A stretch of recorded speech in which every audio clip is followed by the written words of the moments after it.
ওই মিনা প্রান্তরে সন্তানকে নিয়ে তিনি চলে গেলেন। ওই মুহূর্তে যাওয়ার পর এবার সন্তানকে তার বাবা ডাক দিয়ে কয়, ইব্রাহিম আলাইহিস সালাম ইসমাইল আলাইহিস সালামকে ডাক দিয়ে কয়, ও বাবা, আমি এখানে এসেছি, এখানে তোমার জবাই করতে চাই, তুমি কি বলো? এবার সন্তান ডাক দিয়ে কই, বাবা, ও বাবা, আপনার একমাত্র সন্তান আমি, কেমনে চোখের দিকে তাকায়া আমাকে জবাই করবেন? কেমনে চোখের দিকে তাকাইয়া আমার গলার মধ্যে ছুরি চালাইবেন? চিৎকার মেরে কন্যা আল্লাহু আকবার। একদম নীরব হয়ে যান। এই কথাগুলো মহব্বতের সাথে শুনবেন, এটা সাধারণ না। ওই মুহূর্তে আকাশ কাঁপছিল, স্তব্ধ হয়ে গেছিল। বাবা আল্লাহকে রাজি করার জন্য সন্তানের গলায় ছুরি চালাবে, এটা সাধারণ কোনো খবর না রে। এবার সন্তানটা ডাক দিয়ে কয়, বাবা, আপনার সন্তানের চোখের দিকে তাকাই কেমনে আপনি আমার গলায় ছুরি চালাইবেন? আপনার ছুরিটা তো কাঁপবে গো আব্বা। এই জন্য আপনি আমাকে জবাই করার আগে, ও যুবক, ইন দি মিন টাইমে ওই মুহূর্তে আমার নবী, ওই মুহূর্তে ইব্রাহিম আলাইহিস সালাম ডাক দিয়া বলেন, বাবা কি করব? আমার চোখ দুইটাকে বেঁধে ফেলেন। কয়ে কেন? কয়ে চোখে চোখে পড়লে মায়া লাগবে, চোখের মায়া সবচাইতে বড় মায়া। আপনি যদি আমার মায়ায় পড়ে যান, আমার আল্লাহ বেজার হয়ে যাবে। এই দিক দিয়ে আবার ডাক দিয়ে কয়ে, বাবা চোখ বাঁধলাম। এবার বলে আমার হাত দুইটা বাঁধেন, আমার পা দুইটা বেঁধে ফেলেন। কেন কেন? কই ছুরি যখন আমার গলায় চালাবেন, আমার হাত পা লড়লে ব্যাঘাত করতে পারি। এবার হাত বাঁধলেন, পা বাঁধলেন। বাঁধার পরে ফালাম্মা আসলামা ওয়া তাল্লাহু লিল জাবিন, বাবাও রাজি, ছেলেও রাজি। এবার ওয়া তাল্লাহু লিল জাবিন, সন্তানটারে কায়দ করে শোয়াইলো। শোয়াইয়া ছুরিটারে ধার দিয়া ইন দি মিন টাইমে যখন গলার মধ্যে ছুরিটা চালাইব, ওই মুহূর্তে সন্তানটা বাবারে ডাক দিয়া কয়, ও বাবা, শুইবার আগে বলছি আমার চোখের মধ্যে বাঁধন দেন, আমার হাতের মধ্যে বাঁধন দেন, আমার পায়ের মধ্যে বাঁধন দেন, যেন আমি নড়তে না পারি। কিন্তু আমার গলায় ছুরি চালাইবার আগে আপনার কাছে আমার শেষ দুইটা করবেন, বনের শ্রীগালে টাইন্না সিরাবিরা খাইয়া নিয়ে গেছে, অথবা এই জায়গাটা আপনি এই কাপড়টা আমার মারে দিবেন। মা হয়তো রক্তমাখা জামাটা দেখা মনের ভিতরে শান্তি পাইতে পারে। আমারে যদিও না পায় এই জামাটা দেখা, তাইলে মনের দুঃখ জ্বালা নিবাইতে পারবো। এই কথা বইলা নিবেদন করলেন। একটা কথা মনে রাখবেন, এই পৃথিবীতে মা ওই মা ছাড়া কেউ সন্তানের দরদ বুঝে না রে। এই পৃথিবীর মা এমন মা, যে এই মা বিনে সন্তানের দরদ আর কেউ বুঝে না। ও বন্ধুগণ, ইদিমিন টাইমে বলে দিয়ে যায়, আমি তাহিরি শুধুমাত্র বলে দিয়ে যায়, মা বাবার মনে কখনো কষ্ট দিও না, মা বাবার মনে কখনো দুঃখ দিও না। মা সন্তানটারে বিদায় দিছে, কিন্তু মনে মনে আল্লাহর কাছে কত কথা জানে কইছি রে, মার মন তো মানে না। এই জন্য আমি অনুরোধ করে বলে দিয়ে যায়, মা হইল গড়ে, বাবা হইল মিনার প্রান্তরে, ছুরিটা দাঁড় করতেছে। এবার সন্তান কয়ে, বাবা গো, 2 নম্বর কথা কোনটা জাননি? কয়ে কোনটা রে বাবা? কয় 2 নম্বর কথা হলো আপনি আমার জবাই করবেন। আমি শুইবার আগে বলছিলাম হাতে বাঁধন দেওয়ার জন্য, শোয়ার আগে বলছিলাম পায়ে বাঁধন দেওয়ার জন্যে, শোয়ার আগে বলছিলাম চোখে বাঁধন দেওয়ার জন্যে। ও বাবা, আমার গলায় এখন ছুরি চালাইয়েন না। ছুরিটা চালাইবার আগে আমার চোখের বাঁধনটা খুললা ফেলেন, আমার পায়ের বাঁধন খুলে ফেলেন, আমার হাতের বাঁধন খুলে ফেলেন। ইব্রাহিম আলাইহিস সালাম কই, ইসমাইল তুমি বলছিলা বাঁধার জন্য, আবার তুমি কেন খোলার জন্য বলতেছো? এবার ইব্রাহিম আলাইহিস সালামকে তার সন্তান ইসমাইল আলাইহিস সালাম ডাক দিয়ে কয়, ও বাবা, আল্লাহকে সন্তুষ্টি করার জন্য আপনিও রাজি, আমিও রাজি। ফালাম্মা আসলামা, 2 জন রাজি হইয়া গেছে।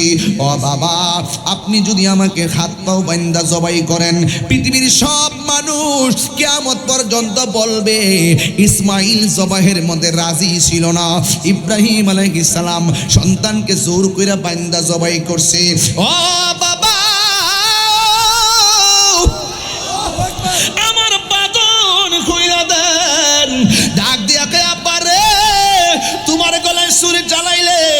তুমি কি নড়াচড়া করবা না? এবার সন্তান কয় সাতাজিদুনি ইনশাআল্লাহু মিনাস সাবিরিন।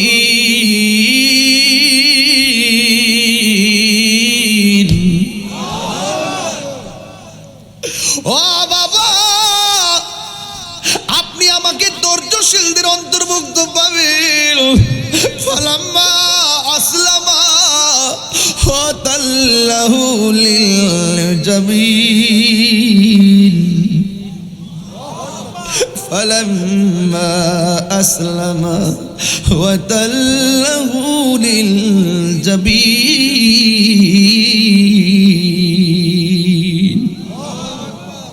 ফালাম্মা আসলামা ওয়া তাল্লাহু লিল জাবিন।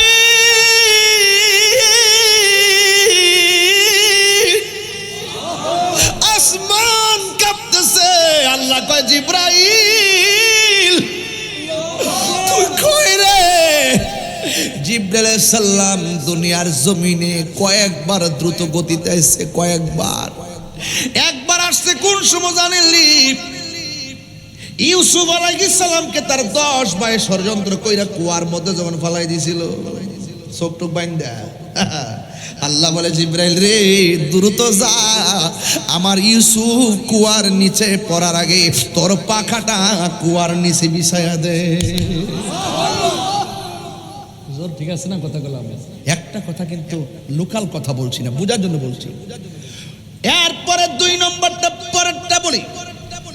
আমার নবী, আপনার নবী যখন উহুদের জমিনে দন্ত মুবারক বাংলা শের মুবারকের ভিতরে হেলমেট ঢুকে গেল, রক্ত মুবারকটা বাড়তে বাড়তে দাড়ি মুবারকের মাথার মধ্যে, মাথা মুবারক থেকে রক্ত মুবারকটা যখন পড়ে গেছে, আল্লাহ বলে জিবরাইল রে তুই কই রে? আমার বন্ধু রক্ত মুবারকটা সরে গেছে, মাটিতে পড়ার আগে তোর হাতের মধ্যে নে, কারণ এই ফোঁটা যদি জমিনে পড়ে কিয়ামত পর্যন্ত এই জমিনে কোনো গাছপালা হবে না। আল্লাহু আকবার কোন কেন? এবার বুঝেন কত দ্রুত গতিতে আসছে। এরপর আরেকটা দ্রুত গতিতে হলো, ইব্রাহিম আলাইহিস সালাম যখন সন্তানটারে কাইত করে শোয়া দিল, ওই মুহূর্তে আমার আল্লাহ জিব্রাইলকে ডাক দিয়ে জিব্রাইল রে, বাবা তার সন্তানের গলার মধ্যে ছুরিটা ঢুকাই দিব। এবার যখন ছুরিটা লাগাইলো, লাগানোর আগেই আল্লাহ ডাক দিয়ে কয় জিব্রাইল বেহেশতের মধ্যে যাই রে, যাই একটা দুম্বালো, যা যা ইব্রাহিম নবীর কাছে চলে যা। আর এই দিক দিয়ে ইব্রাহিম আলাইহিস সালাম সন্তানের গলার মধ্যে দেখ কাম হয় না, লাগে হয় না। এ ছুরি পাথরের মধ্যে টাচ করলে পাথর 2 ভাগ হয়ে যা। তুই ইসমাইলের গলার মধ্যে লাগস না কেন? আপনি আমারে কইতাছেন লাগবার লাগাই একবার, আর উপর থেকে আমার খবরদার বন্ধুর গলায় লাগা যাবে না। 3 বার করে আল্লাহু আকবার।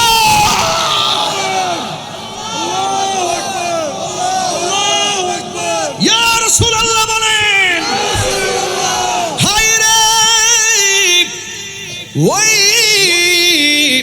ইব্রাহিম আলাইহিস সালাম উপর থেকে নামতেছে, আল্লাহু আকবার, আল্লাহু আকবার, সুবহানাল্লাহ কোন কি লাগে? ইব্রাহিম আলাইহিস সালাম শূন্য কয় লা ইলাহা ইল্লাল্লাহু আল্লাহু আকবার। জিবরাইল আলাইহিস সালাম দুম্বলে আইতেছে, আল্লাহু আকবার, আল্লাহু আকবার, আল্লাহু আকবার। আর ইব্রাহিম নবী শূন্য কয় লা ইলাহা ইল্লাল্লাহু আল্লাহু আকবার। আর সন্তানটা ছুরির নিচে পড়ে কয় আল্লাহু আকবার, আল্লাহু আকবার, ওয়ালিল্লাহিল হামদ। এই যে 3টা মুখে 3টা কালাম, এটাই হলো কোরবানির আগে রে।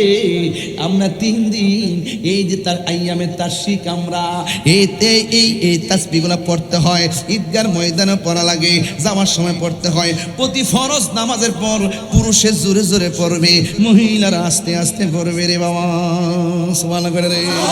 এই আওয়াজে মানি না, জোরে কন্যা মারহাবা। এই আওয়াজে মানি না, জোরে কন্যা আল্লাহু আকবার। ইব্রাহিম নবীর কাছে যখন দুম্বালে আইতেছে, এই ফাঁক দিয়ে আমার আল্লাহ ডাক দিয়ে কয় ওয়ানাদাইনাহু আইয়া ইব্রাহিম قد صدقت الرؤيا إنا كذلك نجزي المحسنين আরো জোরে জোরে কোন আল্লাহু আকবার আল্লাহ ডাক দিয়ে ওয়ানাদাইনাহু আইয়া ইব্রাহিম ও ইব্রাহিম কদ সাদ্দাক্তার রুয়া তুমি যা স্বপ্নে দেখছো আমি আল্লাহ কবুল করে ফেলেছি ইন্না কাযালিকা নাজজিল মুহসিনিন এইভাবে আমি আল্লাহ আমার মুহসিন বান্দাদেরকে প্রেমিক বান্দাদেরকে প্রতিদান দিয়ে থাকি ও ইব্রাহিম এই দুম্বাটা জবাই করো ইব্রাহিম আলাইহিস সালাম কয় হে ইব্রাহিম আলাইহিস সালাম আল্লাহ কবুল করেছেন এখন আপনি এটাকে জবাই করেন এবার দুম্বাটা জবাই করলেন উপর থেকে আওয়াজ এসে গেল হে ইব্রাহিম আমার হাজারা না তুমি কই আইছো দাওয়াত খাইতে যাইতেছো এখন দাওয়াত খাইতে যাইয়া বাড়িতে যাওয়ার পরে আমার হাজারা যদি বলে তোমরা বাপ ছেলে খাই আইছো আমার জন্য কি রাখছো কি জবাব দিবা আমার হাজারার কাছে এই দুম্বাটা জবাই করবা গোশতটারে 3 ভাগ করবা 1 ভাগ নিজে খাইবা আর 1 ভাগ আত্মীয় স্বজন দিবা আর 1 ভাগ গরিবের মধ্যে বিতরণ কইরা দিবা চিৎকার মাইরা কি আল্লাহু আকবার বলা যাবে না যারা বলে আমি লামাযহাবী আমি বলবো তার শব্দটা শুদ্ধ নয় বলেন না শুদ্ধ যারা বলে আমি আহলে হাদিস আমি বলবো তার ভাষাটা শুদ্ধ যারা বলে আমরা আহলে কোরআন এই ভাষাটা শুদ্ধ আমরা আহলে হাদিসও না আমরা আহলে কোরআনও না যারা বলে আমরা কোরআন মানি হাদিস মানি না এই একটা গোষ্ঠীও দেশে আছে এটার নাম হলো আহলে কোরআন তাহলে আহলে কোরআন যারা বলে আমরা কোরআন মানি হাদিস মানি না হাদিস নবীজির বানানো নাউজুবিল্লাহ জোরে কোন না কেন এইভাবে দোহাই দিয়ে কয় স্বয়ং আল্লাহর পক্ষ থেকে যে কোরআন আমাদের জন্য আসছে আমরা কোরআন মানি এর বাইরে যাই না ঠিক এইরকম কিছু লোক আছে যারা শুধু নারায়ে তাকবীর বলে আল্লাহু আকবার বলে ইদানিং রাজনীতিবিদদের মধ্যে এই ভাইরাসটা ঢুকছে কিসে নারায়ে তাকবীর তোমার কিছু কয় না এই বীজ ঢুকছে আবার রাজনীতিবিদদের মধ্যে আরে বেটা নারায়ে রিসালাত না বললে তো পারে নারায়ে তাকবীরের নারায়ে রিসালাতকে অস্বীকার করে ওই স্লোগানকে অস্বীকার করে তো আল্লাহু আকবার 1 কোটি বার বললে তো কাজ হবে না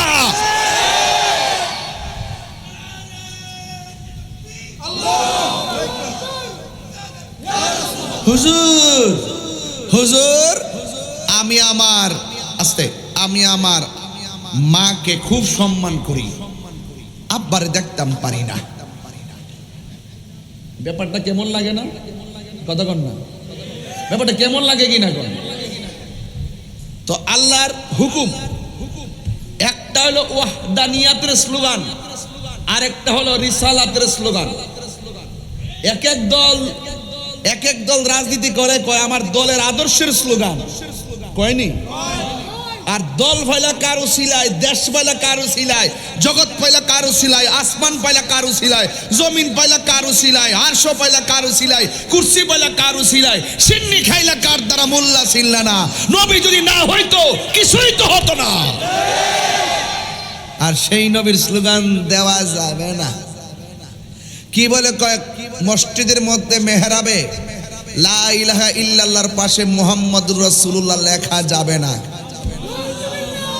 এরপর আপনি তারে বলবেন মুসলমান শুনেন জেনারেল যারা আছেন তারা তো এত বিশদ ব্যাখ্যা বুঝে না মনে করছে মাথার জন টুপি আছে মাস তো নামাজ জন পড়ে ড্রেস ডুল সাদা দেখতে আল্লাহর ওলির মতো মনে করছে এরাই তো সুন্দর নামাজ টামাজ পড়ে হাফিজি মাদ্রাসা আছে অনেক কিছু আছে বোঝা যাইতেছে যে এরা আল্লাহর ওলি কিন্তু সাধারণ জেনারেল যারা তারা তার হাকিকত বুঝে না ওরা যা চোখে দেখে তাই বিশ্বাস করে কিন্তু ইসলামের যদি বিশদ ব্যাখ্যা আপনি না জানেন যারা নারায়ে তাকবীর আল্লাহু আকবার স্লোগান দিবে আর নারা রিসালাত ইয়া রাসূলুল্লাহ বলবে না, এটাকে ঘৃণা করবে, এই রিসালাতের স্লোগানের প্রতি বিদ্বেষ করবে, সে ইমানদার হবে দূরের কথা, মুসলমানই তো হতে পারে না।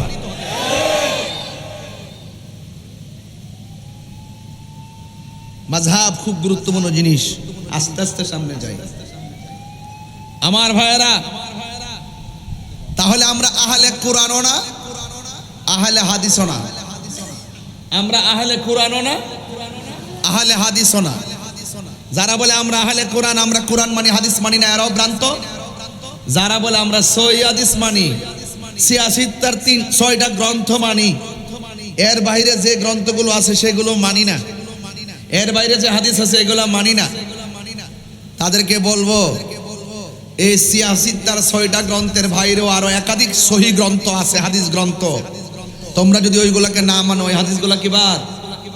খবরদার। এই জন্য আমরা হাদিস মানি না, আমরা মানি সুন্নাহ। আমরা কি মানি? এমন কিছু হাদিস আছে যেগুলো হাদিস সহিহ, কিন্তু আমাদের জন্য মানা ফরজ না। বুঝতে পেরেছেন? এই জন্য আল্লাহর হাবিব সাল্লাল্লাহু আলাইহি ওয়াসাল্লাম বলছেন, আলাইকুম বিসুন্নতি ওয়া সুন্নাতিল খুলাফায়ে রাশিদিন আল মাহদিয়িন। আমি নবীর পথ, আমার খুলাফায়ে রাশিদিনের পথ, হেদায়েতের পথ। বুঝতে পেরেছেন?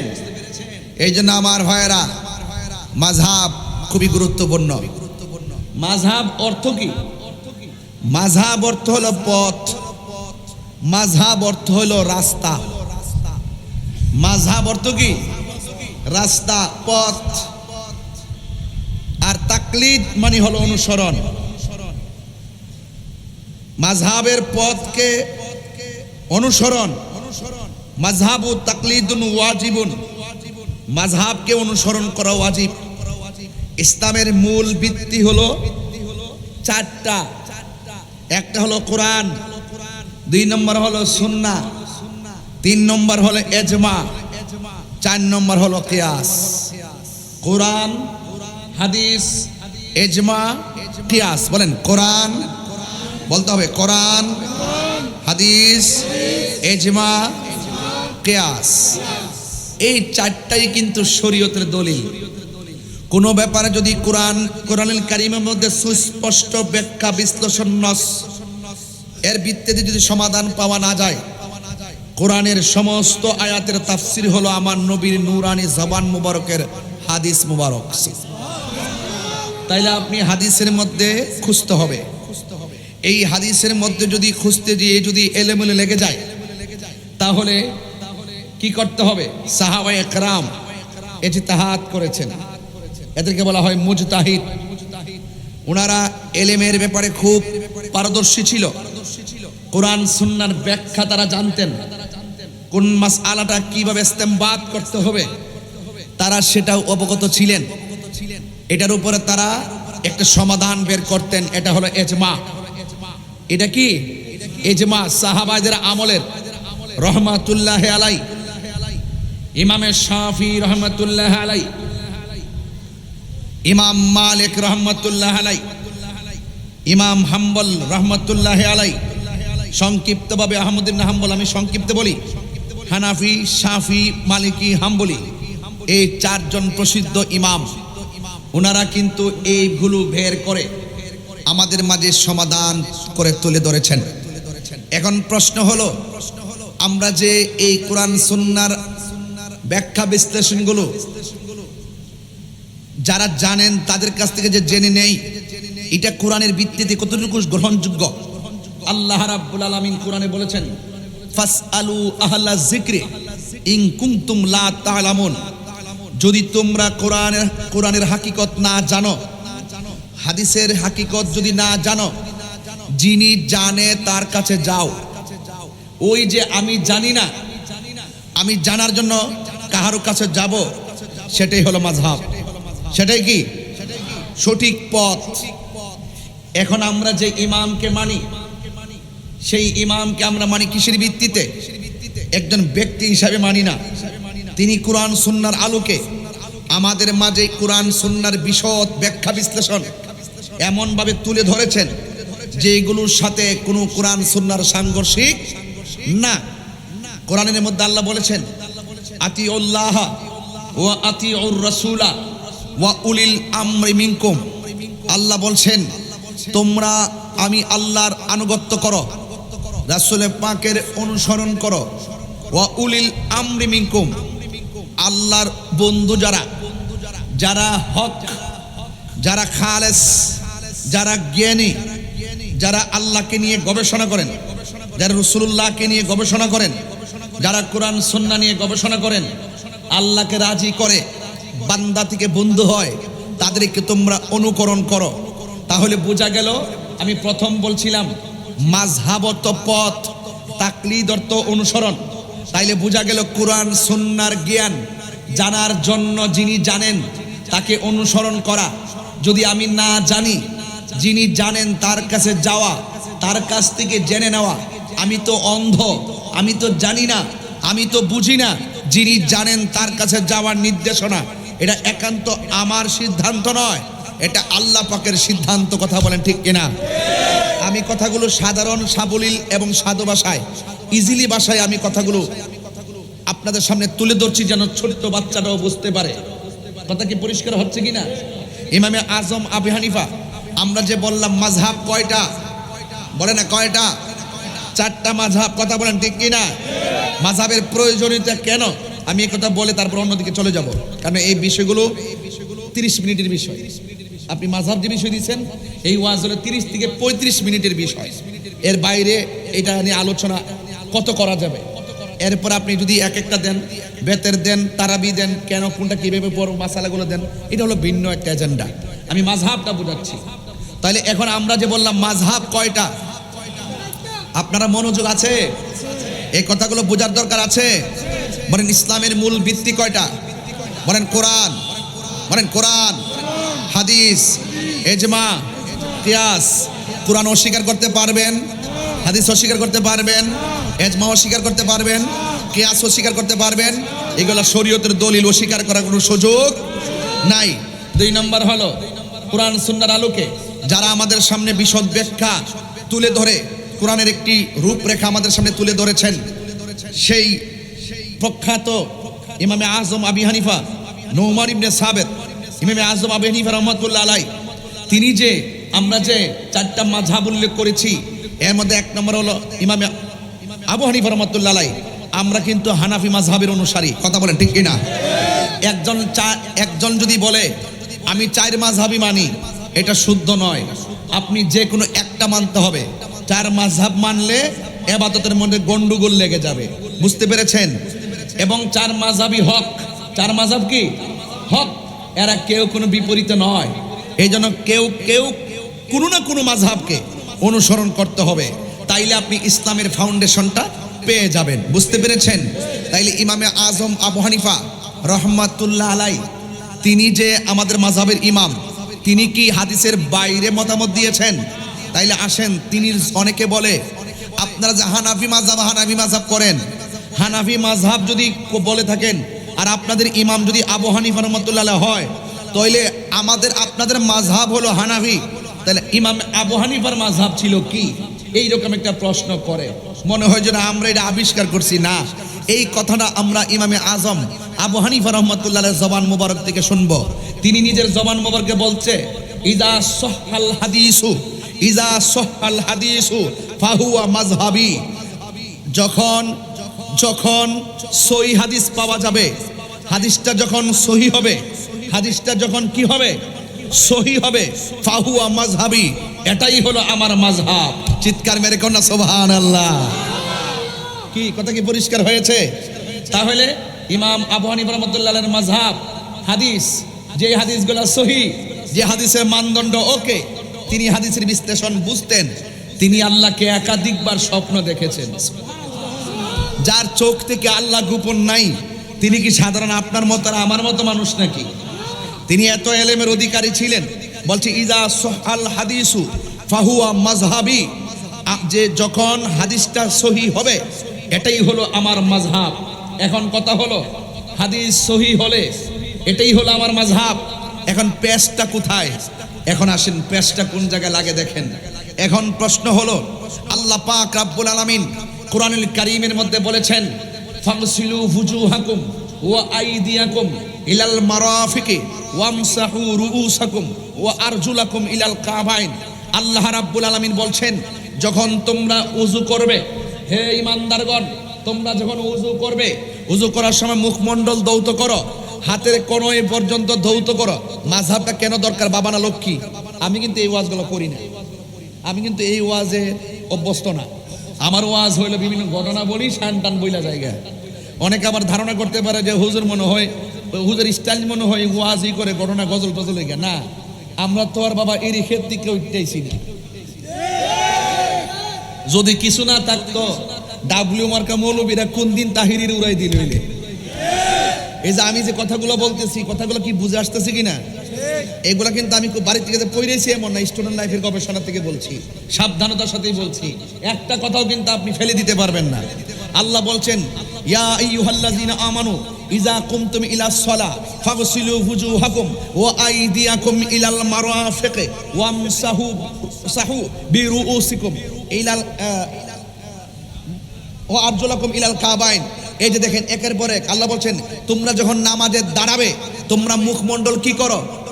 কথা কর, মুখমণ্ডল কি করো? মাযহাবটা কেন প্রয়োজন শুনলেন কিন্তু। তোমরা কি করো? মুখমণ্ডল এবং হাতের কনুই পর্যন্ত, এখন মাথার 4 ভাগের 1 ভাগ, এবং এখানে বলতেছেন এবং তোমরা পায়ের গিরালি পর্যন্ত মাসে করো। এখন প্যাস লাগছে কিন্তু। বুখারী শরীফের মধ্যে রাসূল পাক সাল্লাল্লাহু আলাইহি ওয়াসাল্লাম এক জায়গায়, প্রথম খণ্ডে এক জায়গায় বলছে তোমরা পায়ের গিরালি পর্যন্ত মাসে করো। আবার এই বুখারী শরীফের মধ্যেই আরেক জায়গায় আল্লাহ রাসূল বলছেন তোমরা পায়ের গিরালি পর্যন্ত দৌত করো। পা দৌত করার হাদিসটাও সহিহ, পা মাসে করার হাদিসটাও সহিহ। এখন আপনি যাবেন কোথায়? কোনটা আমল করবেন? যখনই কোনো এই যে সহিহ হাদিস নিয়ে, যখন মানদণ্ডের সহিহ হাদিস নিয়ে যখন 2টা পাওয়া গেছে, এখন আপনি কোনটা আমল করবেন? তখন ইমামদের মধ্যে ইখতিলাফ শুরু হয়েছে। এই ইখতিলাফ করতে গিয়ে ও প্রত্যেক ইমামগণ যার তার রায় দিয়েছেন। রায় দেওয়ার ভিতরে পা দৌত করাটাই সাব্যস্ত হয়েছে দলিলের ভিত্তিতে, এবং এমনভাবে 4টি মাযহাব উদ্ঘাটন হয়েছে। প্রত্যেকে যার যার দলিল দিয়েছেন। আপনি যার যে মাযহাবটা অনুসরণ করেন, আপনি সেটাকে অনুসরণ করে যাবেন। এই জন্য বলা হয়েছে মাযহাবু তাকলিদুন ওয়াজিবুন, মাযহাব অনুসরণ করা হলো ওয়াজিব। চিৎকার মেরে বলেন সুবহানাল্লাহ। কথা কি পরিষ্কার আছে নাকি কোনো ধরনের পেশ লাগতেছে? বোঝা গেল হাদিস সহিহ হলেই গ্রহণ করা যাবে না। কিছু কিছু হাদিস আছে সহিহ। আল্লাহর হাবিব সাল্লাল্লাহু আলাইহি ওয়াসাল্লাম একাধিক বিয়ে করেছেন। কয়টা বিয়ে করেছেন? কথা বলেন। 11টা। তা আল্লাহ রাসূল সাল্লাল্লাহু আলাইহি ওয়াসাল্লাম 11টা বিয়ে করেছেন, অথচ আল্লাহর কোরআন বলছে কয়টা বিয়ে করার জন্য? আমাদেরকে কয়টা বলছে? মাসনা সুলাসা রুবা। এই যে আল্লাহ পাক বলছেন 1টা 2টা 3টা 4টা, তোমরা সর্বোচ্চ 4টা বিবাহ করো। কয়টা বিয়ের কথা বলা হয়েছে? 4টা কথা বলা হয়েছে। আবার সহিহ হাদিসের মধ্যে আছে আল্লাহ রাসূল সাল্লাল্লাহু আলাইহি ওয়াসাল্লাম 11টি বিয়ে করেছেন। এখন আপনি কোথায় যাবেন? এখন সহিহ হাদিসে আছে রাসূল সাল্লাল্লাহু আলাইহি ওয়াসাল্লাম 11টি বিয়ে মোবারক করেছেন, তাই বলে আপনি কি 11টা করবেন? হাদিস কিন্তু সহিহ। হাদিস কি সহিহ। এই জন্য বলছি হাদিস মানা ফরজ না, সুন্নাহ মানতে হয়। এই জন্য আমরা আহলে হাদিস না, আমরা আহলে সুন্নাত ওয়াল জামাত। বুঝতে পেরেছেন?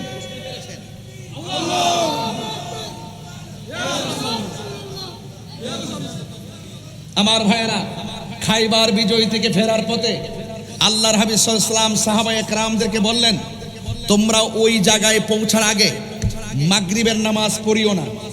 কিসের নামাজ পড়িও না? মাগরিব অথবা আসর, এই হাদিসটি আছে। আল্লাহ রাসূল সাল্লাল্লাহু আলাইহি ওয়াসাল্লাম বললেন, তোমরা এই আসরের নামাজটুকু পড়িও না, জায়গায় পৌঁছার আগ পর্যন্ত আসরের নামাজ পড়িও না। এখন সাহাবায়ে কেরাম রওনা দিয়েছেন 2 গ্রুপ। এক গ্রুপ ওখানে যায়া পড়ছে, নবী বলছে ওখানে পৌঁছার আগ পর্যন্ত তোমরা আসর পড়িও না। আর এই দিকটা সাহাবায়ে কেরাম আরেক গ্রুপ বলতেছে রাসূল পড়িও না বলছে, নামাজের সময় তো চলে যাচ্ছে, ওখানে গিয়ে পৌঁছতে পৌঁছতে তো নামাজের সময় চলে যাবে, এখন টাইম মতো নামাজ পড়তে হবে। এখন সাহাবায়ে কেরাম অর্ধেক রাস্তায় নামাজ পড়ে ফেলছে। এখন আপনি কোন দিকে যাবেন? এক সাহাবী দল অর্ধেক রাস্তায় নামাজ পড়ে ফেলছে, আর এক সাহাবায়ে কেরাম ওখানে গিয়ে পৌঁছার পরে নামাজ কাজা পড়েছে। এখন আপনি কি করবেন? সেই জন্য আপনাকে কোনটা আমল করবেন? তাইলে বোঝা গেল সাহাবায়ে কেরাম রাসূল সাল্লাল্লাহু আলাইহি ওয়াসাল্লামের কথাটাকে তাবিলের মাধ্যমে, তাশরিহের মাধ্যমে, দালাইলের মাধ্যমে অ্যাকসেপ্ট করে তারা তাদের মতো করে তাদের যে নামাজ সংক্রান্ত যে মতামত এটা প্রদান করেছে। যেহেতু রাসূলুল্লাহকে অনুসরণ করা আমাদের জন্য কর্তব্য, এই জন্য তাইলে বোঝা গেল সাহাবায়ে কেরামদের মধ্যে কোনো সময় রাসূলুল্লাহ সাল্লাল্লাহু আলাইহি ওয়াসাল্লামের হাদিস বুঝার ক্ষেত্রে অনেক সময় দুই ভাগ হয়ে যেত। বুঝতে পেরেছেন? তাই বলে কোনো সাহাবীকে মন্দ বলার সুযোগ নাই। কারণ কেন সুযোগ নাই? কারণ এই জন্য সুযোগ নাই, কারণ সাহাবায়ে কেরাম হলো আকাশের নক্ষত্র তুল্য। চিৎকার মেরে বলেন সুবহানাল্লাহ। বুঝতে পেরেছেন কিনা আমার কথা? এই জন্য অনুরোধ করে বলবো, আজকে যারা রমজান মাস আসলে দেখবেন এক শ্রেণীর মানুষ আপনার এলাকায় প্রবেশ করবে, এলাকায় প্রবেশ করে দেখবেন কিভাবে ফতোয়া দেওয়া শুরু করবে। কয় তারাবির নামাজ 8 রাকাত। আপনার এলাকায় মনে এই গ্রুপটা নাই? হ্যাঁ, আছে কি না? আছে কি না? তাদেরকে কারা কারা চিনেন একটু হাত তুলে না দেখি না। চিনেননি তাদেরকে? 2 হাত সোজা করেন। এমন 8 রাকাত পড়েন না লোক আছে না নাই? আরো জোরে বলেন, আছে না নাই? আছে। এরা দেখবেন রমজান মাসে বের হবে।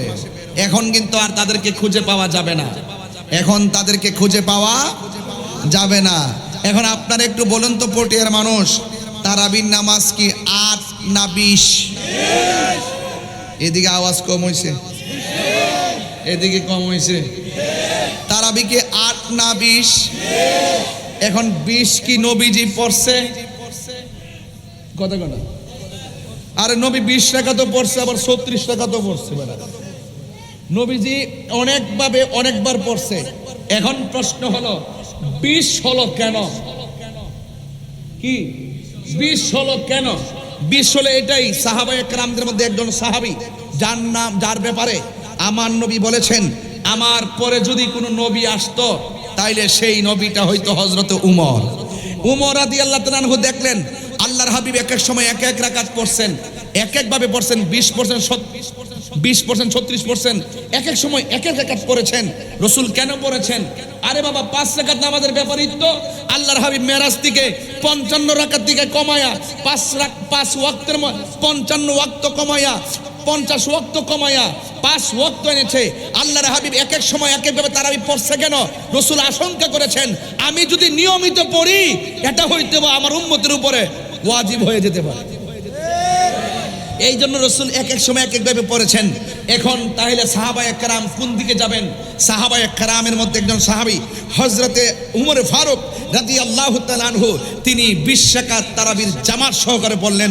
আল্লাহর হাবিব এসে দেখলেন তিনি 20 রাকাত জামাত সহকারে পড়লেন। তখন আল্লাহর হাবিব সাল্লাল্লাহু আলাইহি ওয়াসাল্লাম বললেন, হে উমর, তুমি কতই না সুন্দর রীতি চালু করেছো। রাসূল এটাকে সমর্থন দিয়েছেন। এটার উপরেই উমর রাদিয়াল্লাহু তাআলা নামাজ পড়েছেন, রাসূল এটাকে সমর্থন এবং পছন্দ করেছেন। অন্যান্য সাহাবায়ে কেরাম একমত হয়েছেন। এটার নামই হলো ইজমা। সাহাবায়ে কেরামের মাধ্যমে যে ইজমা হয়েছে, ইজমাকে অনুসরণ করা উম্মতে মুহাম্মাদের জন্য কর্তব্য। কথা বলেন ঠিক কিনা?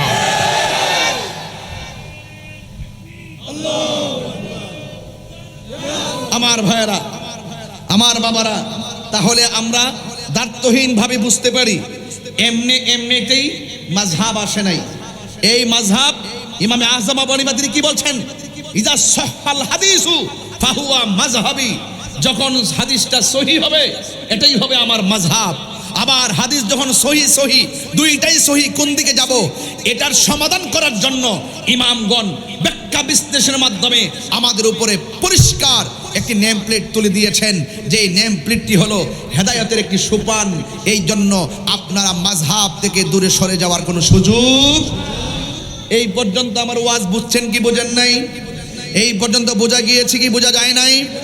আমার যুবক ভাইয়েরা, ইয়াউমা কুল্লা ইয়াউমা নাদউ কুল্লা খুরুহ ইয়াউমা নাদউ কুল্লা উনাসিম বি ইমামিহিম। সুবহানাল্লাহ জোরে কয় না? আর জোরে কয় না সুবহানাল্লাহ?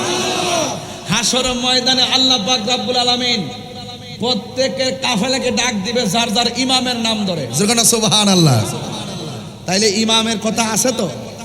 এগুলোর ব্যাখ্যা বিশ্লেষণে হয়তো আমি এখন গেলাম না, তবে এতটুকু বলবো, ফিতনা ফসাদে আমরা কাহারও কথা কান দিব না। আমাদের আকাবের গুলো যেইভাবে আমাদেরকে, এগুলো কিন্তু আমাদের হুজুররা ঘরে বসে বসে ক্লাসে বসে বসে মূল থিম দিয়ে দিত, মূল মূল নলেজটা ঢুকাই দিত, যে এই নলেজটা 80 বছর পর এটা মাথায় থাকবে।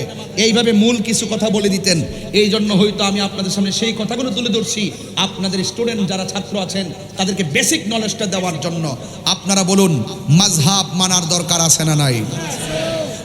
আবার যারা বলে আমরা মাযহাব মানি না, হ্যাঁ, এরাই কিন্তু আবার শায়েখ পূজারি। কি পূজারি? শায়েখ পূজারি। আমরা শায়েখে কইছে, আর শায়েখের হাড়ির মধ্যে কুত্তায় মুখ দিছে। আলিফের নামে কুতুব জানে না, খালি আহলে হাদিস নাম লাগাইতে পারলে লামাযাবি লাগাই, ওই নামের আগে শুধু দিয়া দে শায়েখ, নামের আগে কি দিয়া দে? এই সমস্ত লামাযাবি আহলে হাদিসদের শায়েখের যে গুরুত্ব ছিল, এই শায়েখের গুরুত্বের হাড়ি আছে একটা, হাড়ির মধ্যে কুত্তায় মুখ দিছে। এই জন্য এদের মুখের কথাতে কোনো রস নাই, আর কথার মধ্যে কোনো দলিলও নাই, আছে শুধুমাত্র ইসরাইলের দালালি করা। কথা বলেন ঠিক কিনা?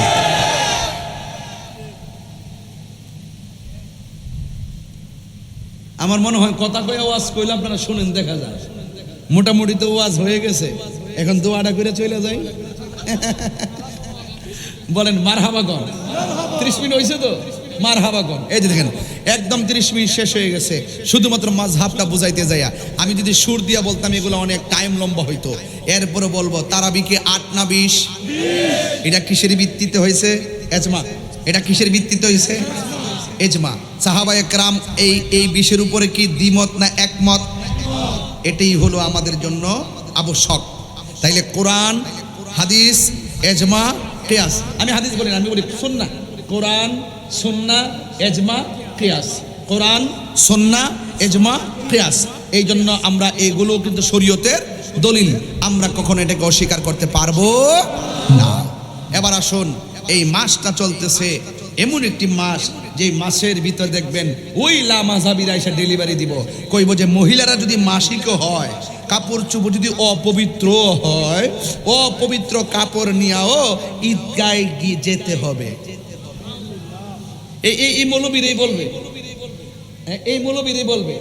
হ্যাঁ, হাদিস শরীফে আছে, নবীজি বলছেন শিশু বাচ্চারা, মহিলারা ঈদগাহ যাওয়ার জন্য। অথচ ইমামগণ এটা সুন্দর ফায়সালা করে গেছেন কিভাবে কখন কোথায় যেতে হবে। আগে যেতে পারতো মহিলারা মসজিদে, এখন যেতে পারবে না কেন?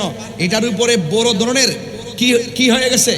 ইজমা হয়ে গেছে, যে কোনো এক সময় নবীজির আমলে তারা মসজিদে যেতেন, তখন মহিলাদের সংখ্যা ছিল কম, নিরাপত্তা ভালো ছিল, আর এখন ফিতনার সম্ভাবনা বেশি। এই জন্য এই মহিলারা মসজিদে যাওয়াকে নিরুৎসাহিত করা হয়েছে। কথা বলেন ঠিক না বেঠিক? দেখবেন ওই হাদিস লইয়াই আমার দেশের মৌলবীরা দালালি করবে।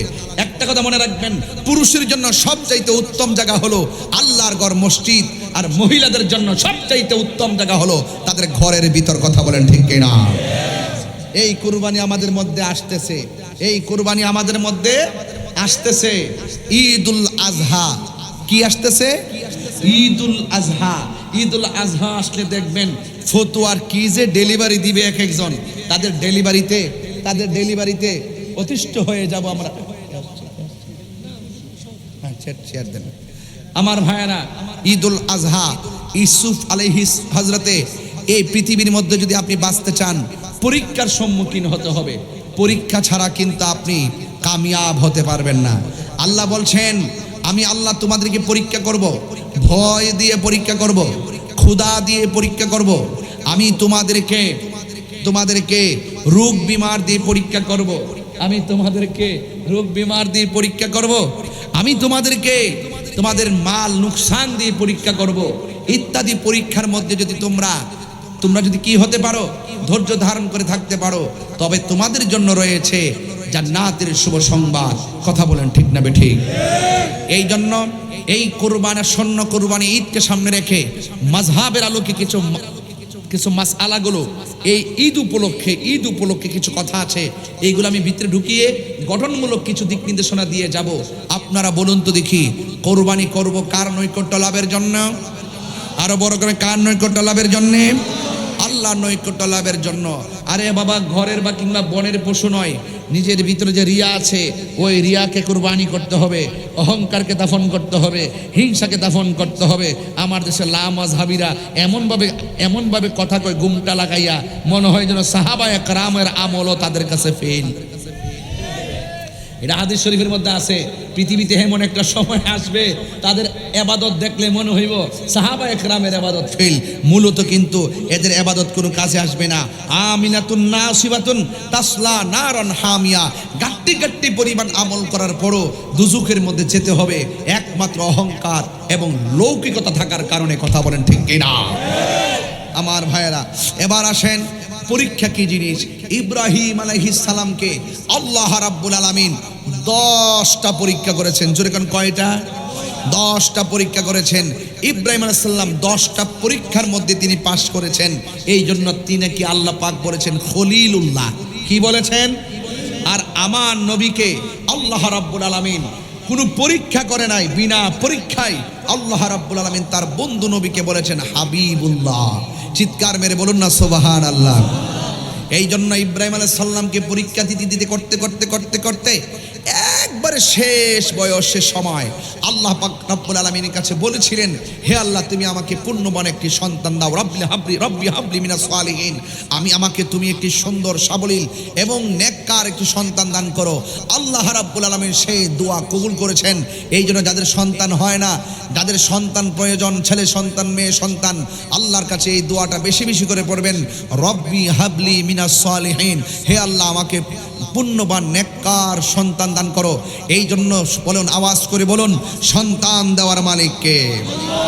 একটা সন্তান যাই দিয়েছেন অনেক বছর পরে হঠাৎ করে আল্লাহর পক্ষ থেকে আওয়াজ আসলো। আল্লাহ ডাক দিয়ে কয়, ইব্রাহিম, অনেক পরীক্ষা তোমাকে করেছি, এবার আমি আরেকটি পরীক্ষায় তোমাকে অ্যাডভাইস করছি। তোমার যে সন্তান আছে এই সন্তানটাকে নিয়ে এমন একটা জায়গার মধ্যে তুমি যাবে যেই জায়গার মধ্যে কোনো ধরনের গাছপালা নাই, কোনো মানুষ নাই, নিবিড় অরণ্য, একাকী একটি জায়গায় যাও। এবার সন্তানটাকে নিয়ে ঘর থেকে বের হয়ে গেলেন, কিছু শুকনা খাবার নিয়ে গেলেন, মস্কের মধ্যে কিছু পানি নিয়ে গেলেন, সাথে ছিলেন হাজেরা।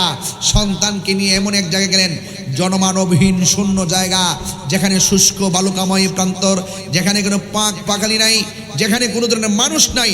ওই জায়গার ভিতরে দুইজন, আর মাঝখানে হলো সন্তান নিয়ে তিনি সেখানে গেলেন। হাজেরা ডাক দিয়ে বলছেন, স্বামী হে, এমন একটা জায়গায় এসেছি, যদি খাবার না থাকে আমরা খাবো কি? আল্লাহ আমাদেরকে খাওয়াবে।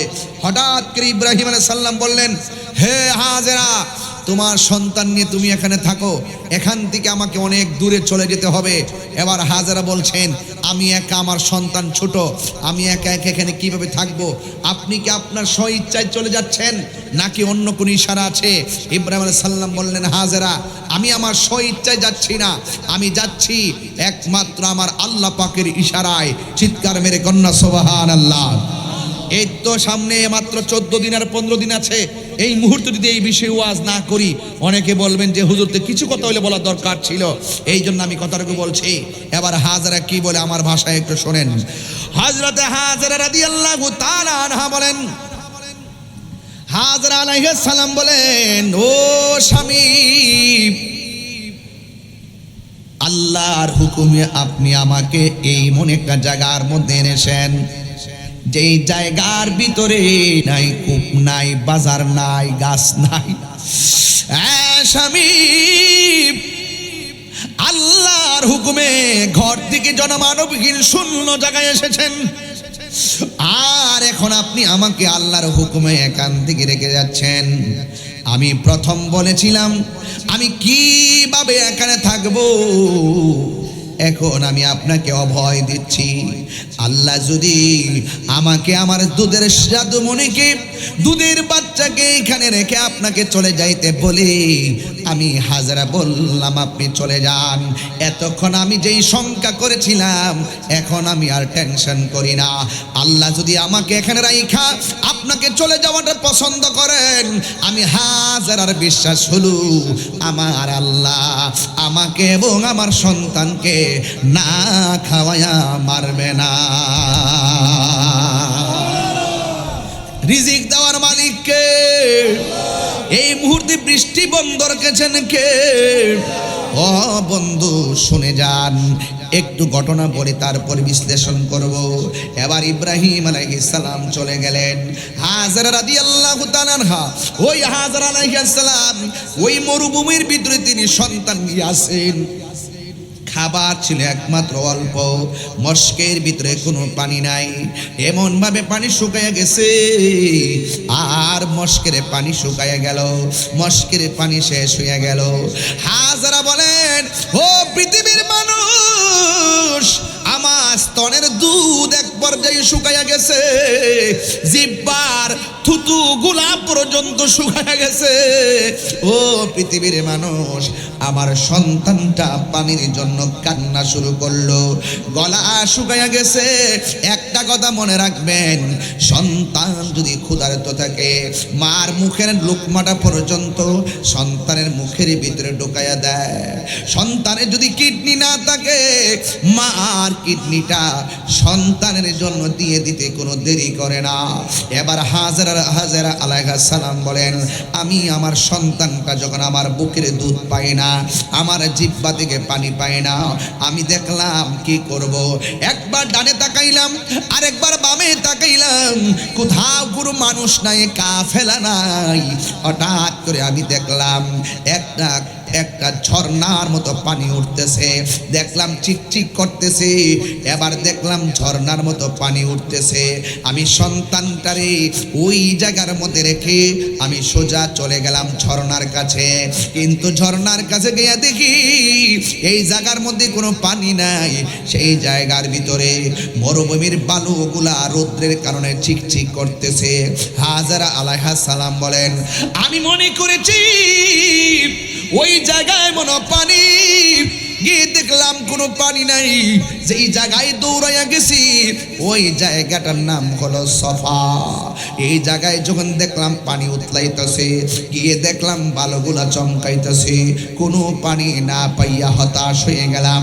আরেকবার আমি সামনে তাকাইলাম, সামনে তাকাইয়া দেখি পানিগুলা উতলাইতেছে। ওই জায়গার মধ্যে আমি আবার দৌড়াইয়া গেলাম।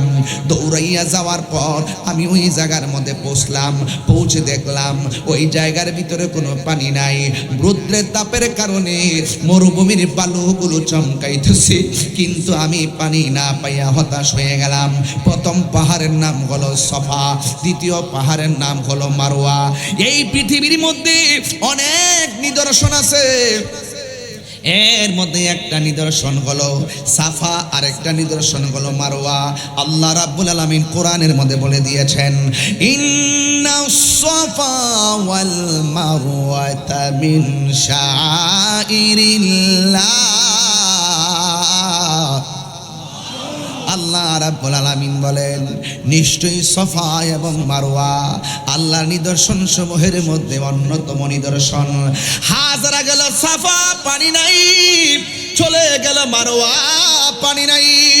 ওই মারওয়া থেকে আবার সফা আসলো, পানি নাই। ওই সাফা থেকে আবার মারওয়া গেল, একবার, দুইবার, তিনবার, চারবার, পাঁচবার, ছয়বার, সাতবার দূর দিয়ে কোনো পানি পাই না। দুইটা হাত আল্লাহর দরবারে বাড়ায়া দিল, হাত উঠতে উঠতে মাথার উপরে চলে গেছে। আমার আল্লাহ জিব্রাইল আলাইহিস সালামকে ডাক দিয়া বলেন, জিব্রাইল যাও, হাজরার কাছে যাও। আমি আল্লাহ হাজরার দূরগুলারে বড় পছন্দ করছি রে। কিয়ামত পর্যন্ত এখানে কাবায় যারা আসবে, তাওয়াফ লাগাইয়া জমজমের পানি মুখের মধ্যে লইয়া সাফা মারওয়ার মধ্যে দৌড়াদৌড়ি করা লাগবে রে। এই ফাগলনির দৌড় আমি আল্লাহর কাছে বড় পছন্দ লেগেছে। পটিয়ার বাবা, বৃষ্টির কারণে ফুলাফান গুলো একবার স্টেজে উঠে, আরেকবার নিচে নামে, আরেকবার বাড়িতে যায়। আমি লাইভের ভিতরে দেখেছি এই ফুলাফান গুলো একবার আসমানের দিকে তাকায়, আরেকবার চট আনে, আরেকবার স্টেজে উঠে টেনশনে পড়ে গেছে। এই মাহফিলের জন্য এমনও হতে পারে হতাশ হইয়া আল্লাহর উপরে ভরসা কইরা যারা এমন ভাবে দূরছে আল্লাহকে পাওয়ার জন্য দৌড়, আমার আল্লাহ বড় পছন্দ করে।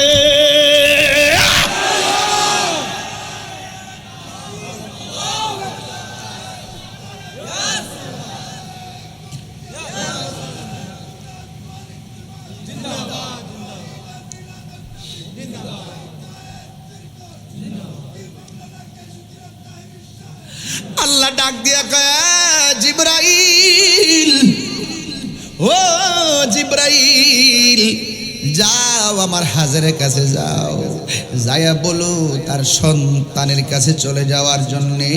সন্তানের নাম হলো ইসমাইল। সোজা চলে গেছে। হাজারা বলে ঘটনা তো আপনারা সবাই জানেন, হজের মাস আবার কুরবানি, এই মুহূর্তে ওয়াজ না করলে হক আদায় হবে না রে বাবা। মা বোনরা এই কথাগুলো অনেক পছন্দ করে, এই জন্য আমি কিন্তু চট্টগ্রামে এই প্রথম এই কথাগুলো বলতেছি, একটু বোঝার জন্য বলতেছি। এবার হাজারা আলাইহিস সালাম দৌড় মারলেন, ঐশী আওয়াজ পাইয়া দৌড় দিয়া সন্তানের কাছে চলে গেছি। ওই সন্তান ইসমাইল পাগুলা লড়াইতাছে। হাজারা বলেন আমার সন্তানের পায়ের গোড়া দিয়া আমার আল্লাহ নিজ দিয়া পানি উঠাইতেছি। এই পানি একবার ডানে যায়, ডান দিয়া বান দেয়, এই পানি একবার বামে যায়, বাম দিয়া বান দেয়, এই পানি একটা সামনে যায়, সামনে দিয়া বাদ দেয়, এবার পানি পিছনে যায়, পিছন দিয়া বাদ দেয়। উতলাইতেছে পানি যেন প্লাবন হয়ে যাবে। হাজারা বলে পানি থামো। এবার পানি থেমে গেছে। ওই মুহূর্তে আমার আল্লাহ রাব্বুল আলামিনের কথা হলো, ও বন্ধুরে ওই দিন যদি হাজারা পানিকে থাম না বলতো, সারা পৃথিবী আমার আল্লাহ জমজমের পানি দিয়া বাসায়া দিত। ডাবের পানি আজকেও তো আমি গাড়ির মধ্যে থাকা অবস্থায় আয়ুব তাহিরি একটা ডাব আইনা দিছে, আমি বৈশা বৈশা ডাবটা খাইলাম। এবার দেখেন ঘরের মধ্যে আমার পানি দিছেন না, গ্লাস দিয়ে পানি ঘরে দিছেন না, আমি কি দাঁড়ায় খাইছি না বৈশা খাইছি? বৈশা বৈশা খাইছি। এই পৃথিবীর যত পানি আছে সব বসে বসে পান করা সুন্নাত। আর যুবক রে, এই পৃথিবীর সব পানি দাঁড়ায়া পান করা হারাম, কিন্তু জমজমের পানি দাঁড়ায়া পান করা হলো সুন্নাত। বিজ্ঞানীরা পরীক্ষা করছে এই পৃথিবীর মধ্যে যত পানি আছে সব পানি যেমন তেমন, সব চাইতে বিশুদ্ধ পানি হলো, সব চাইতে সুস্বাদু পানি হলো জমজমের পানি। আর দ্বিতীয় পানিটা হলো বীরে শেফার পানি, তৃতীয় পানিটা হলো বীর রাওয়াহার পানি। এই জন্য সব হলো আমার নবীর বরকত রে। ও বন্ধু, এই জমজমের পানি দাঁড়ায় পান করতে হয়। এ আমার যুবক ভাইরা, হাজারা আলাইহিস সালাম সন্তানটারে আস্তে আস্তে বড় করতেছে, জাদু মুনিরে বড় করতেছে। ইব্রাহিম আলাইহিস সালাম অনেক দূরে চলে গেল। হঠাৎ করে একদিন রাতের বেলায় ইব্রাহিম আলাইহিস সালাম স্বপ্ন দেখলেন। আল্লাহ ডাক দিয়া কয়, ইব্রাহিম তোমার আরেকটা পরীক্ষা দিতে হবে। কয় কি পরীক্ষা? কয় সবচাইতে প্রিয় বস্তুটা তুমি কুরবানি করো। দুম্বা কুরবানি করলো আমার আল্লাহর পছন্দ হয় না, উট কুরবানি করলো আমার আল্লাহর পছন্দ হয় না, বকরি কুরবানি করলো আমার আল্লাহর পছন্দ হয় না। আল্লাহ বলে ইব্রাহিম রে, হয় ইব্রাহিম তোমার সবচাইতে প্রিয় বস্তুটা কুরবানি করো। এবার তিনি মনে মনে কয় যে এইগুলো দিয়ে কুরবানি চলে, সব যেহেতু কুরবানি করেছি আল্লাহর পছন্দ হয় না, তাইলে আমার সব চাইতে পছন্দ বড়ভূমিতে যেই সন্তানটার আমি রাইখেছি ওই সন্তানের নাম হলো হযরতে ইসমাইল আলাইহিস সালাম। মনে হয় সন্তানটা চলাফেরা করে, ঠিক ওই মুহূর্তে স্বপ্ন দেখলেন। ওখান থেকে বাড়িতে আসলেন, স্ত্রীর কাছে কেমনে কইব তোমার সন্তানটা আমি জবাই কইরা কইরা আল্লাহর রাজি করতে চায়, শত হইলে তো মা লাগে। সন্তানের কুরবানি সন্তানদের জবাই করবে, হয়তো মা একটু সংকোচবোধ মনে করতে পারে। এই জন্য সন্তানের কথা স্ত্রীর কাছে না বইলা সন্তান তারে ডাক দিয়া কয়, কোন সময় জানেননি?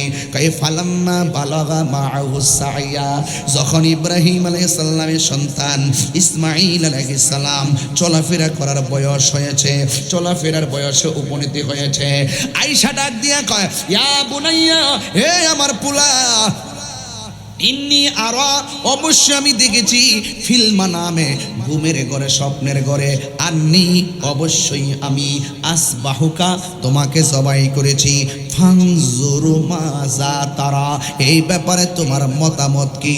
আম গাছে আম ধরে, জাম গাছে জাম ধরে, কাঁঠাল গাছে কাঁঠাল ধরে, যেমন বাবা তেমন সন্তান। যেই সন্তানের পায়ের গুড়া দিয়া জমজমের পানি উঠে, এই সন্তানটা কি সাধারণ সন্তান নাকি রে? এটা তো আল্লাহর মাহবুব বান্দারি, এটা তো আল্লাহর চয়েজেবল বান্দা, যার উপাধি হলো জবিহুল্লাহ। জোরে জোরে কি সুবহানাল্লাহ বলা যাবে না?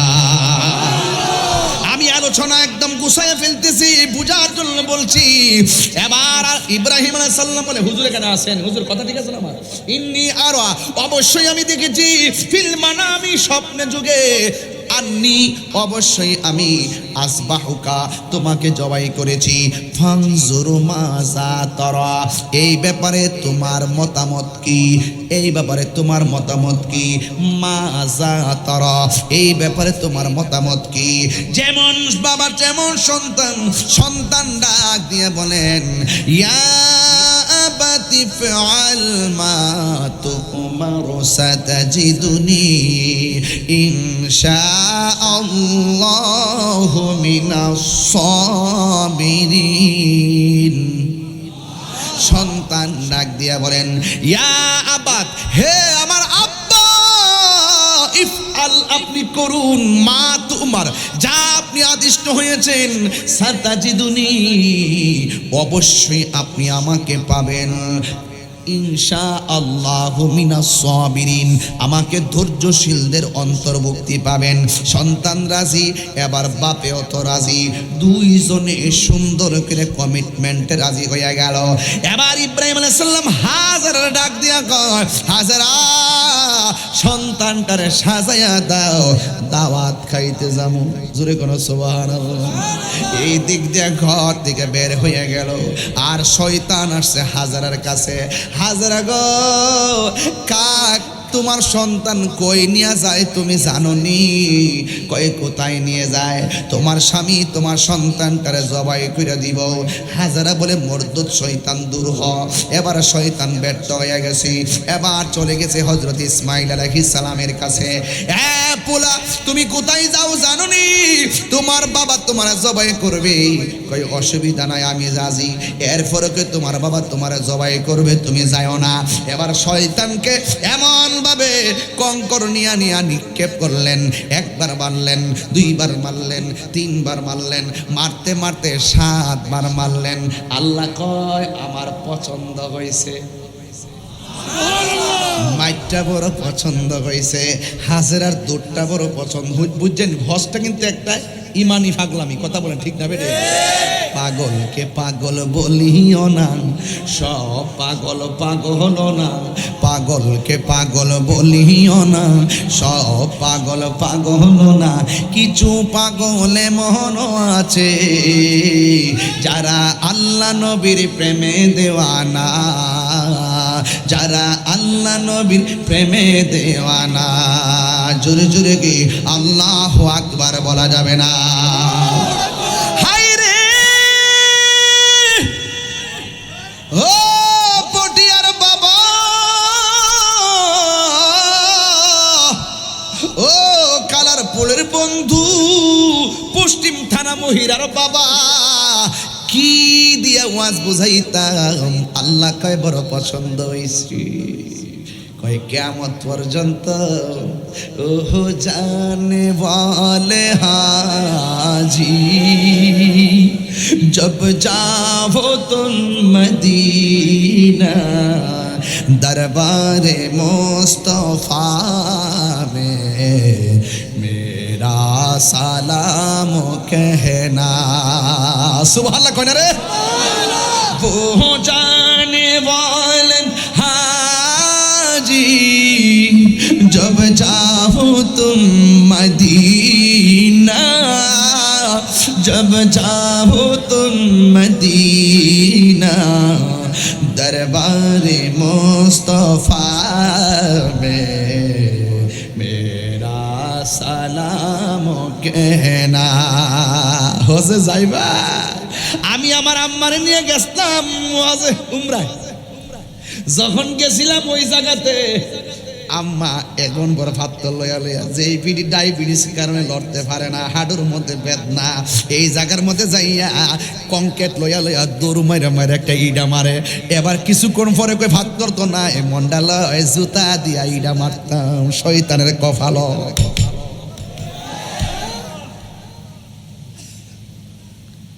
আমার বাড়ি নবী অনেক দূরে, কথা কি ঠিক আছে নি? আরে আমার বাড়ি দূরে হতে পারে, নবীর জন্য আমার বাড়িটা দূরে না।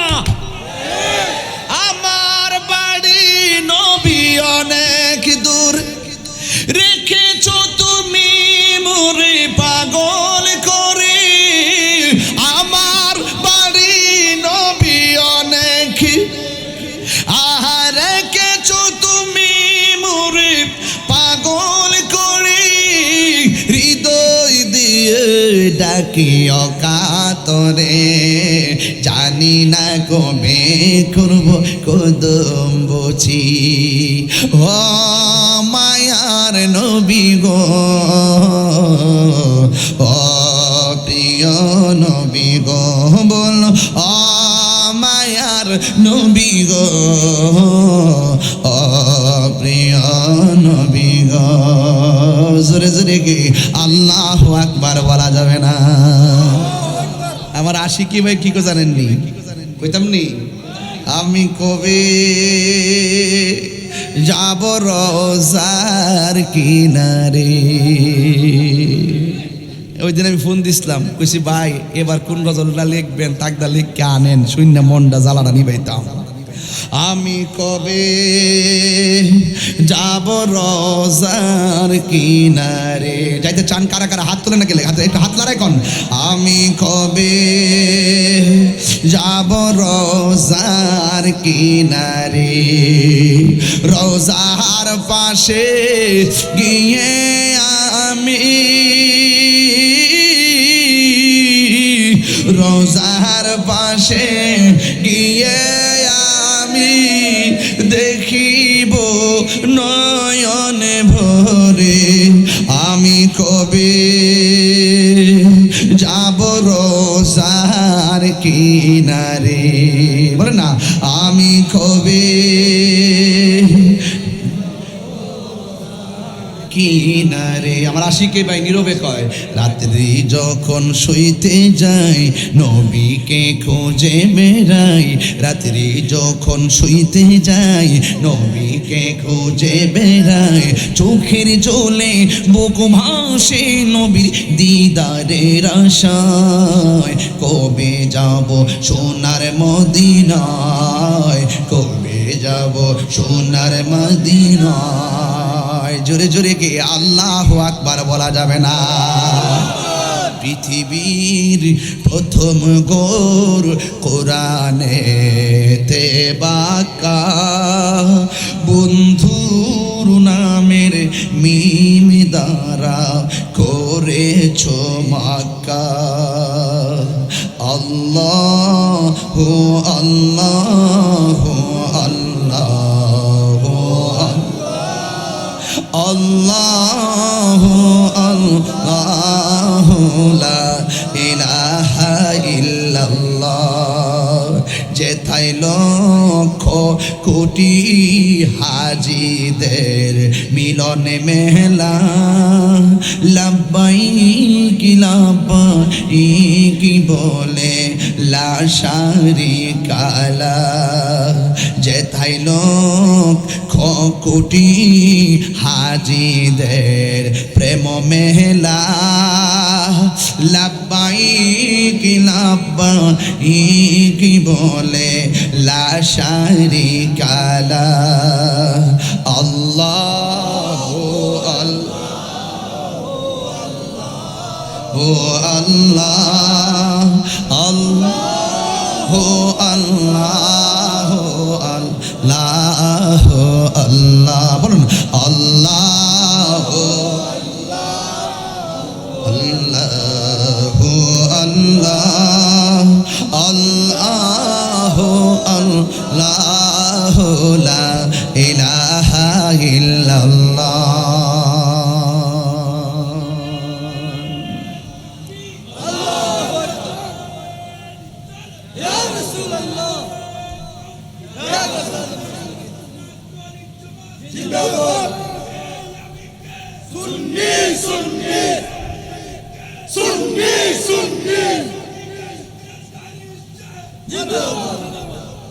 এই পাগলা এদিকে বিনা পুঁজিতে ব্যবসা হয়ে যা পাগলা মাল দল লাগতো না হয়ে যা এখন তো কেন তাড়াতাড়ি তাড়াতাড়ি আইতেছে দেখো আমার হাসি দেয় বেটা পাগলা মারহাবা জোরে কোনা কি লাগে আচ্ছা আপনারা কি আমার প্রতি কি রাগ করতেছেন নাকি আবার আমার কথাগুলো প্রাসঙ্গিক কিনা মানে মিলছে কিনা দরকার আছে কিনা কোনা কেন আমরাও প্রয়োজন আল্লাহকে রাজি করার জন্য জিহাদের ময়দানে গলা থেকে রক্ত জড়াইতে রাজি আছি না নাই নরম ভাষায় গজল গলা গাইলাম আর এই গজলটা যদি আমার অত্যন্ত পরম প্রিয় শ্রদ্ধেয় আল্লামা আবুল কাসেম নূরি হুজুর গাইতো সব বলিব ভুলিনি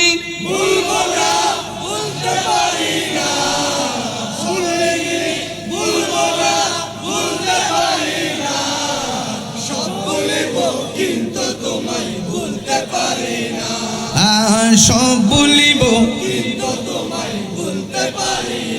আর সে মোয়াল্লার চেয়ে দামি তুমি হও খোদার সৃষ্টিতে তুমি শ্রেষ্ঠ ভূমি হও আর সে মোয়াল্লার চেয়ে দামি তুমি হও খোদার সৃষ্টিতে তুমি শ্রেষ্ঠ ভূমি হও আরে নবীর ছোঁয়া লেগে তুমি সোনার মদিনা নবীর ছোঁয়া তুমি সোনার মদিনা সব বলিব ভুলতে পারি না সব ভুলিব জান্নাতের বাগান তোমায় নবী বলেছেন খাকে শেফার অধিকারী তোমায় করেছে জান্নাত এ খাকে শেফার অধিকারী তোমায় করেছে জান্নাতের বাগান তোমায় নবী বলেছে খাকে শেফার অধিকারী তোমায় করেছে আরে তোমার বুকে প্রবাহিত নূরের ঝরনা তোমার বুকে না সব ভুলিব কিন্তু তোমায় ভুলতে পারি না সব ভুলিব কিন্তু তোমায় ভুলতে পারি না আহা ভুলিনি ভুলবো না ভুলতে পারি না আহা ভুলিনি ভুলবো না ভুলতে পারি না সব ভুলিব কিন্তু তোমায় ভুলতে পারি না সব ভুলিব কিন্তু তোমায় ভুলতে পারি না যখন মারহাবা কোনা গেলে গিয়া শান্তি লাগেনি আর শান্তি লাগেনি সাতবার কঙ্কর মারা লাগেনি কথা কয় না সাতবার কঙ্কর মারা লাগেনি সাফা মারোয়া দৌড় দেওয়া লাগেনি আয় হায় সাধারণ কথা না কিন্তু হিসাব নিকাশ মিলিয়ে দিয়েন তাইলে বুঝবেন এখানে কাবা প্রথম কেডা বানাইছে জানেন খানে কাবা শরীফ প্রথম বানাইছে ফেরেশতারা এরপরে বানাইছে কারা হযরতে আদম আলাইহিস সালাম জোরে কন্যা সুবহানাল্লাহ কোনা গেলে অত সহজ জিনিসটা তবে একদিন যদি সুযোগ পায় কাবার ইতিহাস কমু মানে মজা পাইবেন মজা পাবেন পৃথিবীর প্রথম ঘর কোরআনেতে বাঁকা বন্ধুর নামের মিম তারা করেছে মাকা আল্লাহু আল্লাহু আল্লাহ আল্লাহু আল্লাহু লা ইলাহা ইল্লাল্লাহ। লক্ষ লক্ষ হাজি এখনো মদিনা মক্কা আছে না নাই? আল্লাহ যেন ওই হাজিদের সঙ্গে আমাদেরকে কবুল করে। আরো বড় করে বলেন আমিন। সন্তান কয়বার পাথর মারছে, আমার মা কয় মুন্ডা চাই হের কফালটা শয়তানের কফালটা জুতা দিয়া দিতাম রে বুত। আমি কেউ মাইটা হাত্তর তো বিধান, হাত্তরটাই মার, দৌড় দিয়া দিয়া দিয়া পারে। চোখটা বন্ধ কইরা শয়তানের কফালটার ভিতরে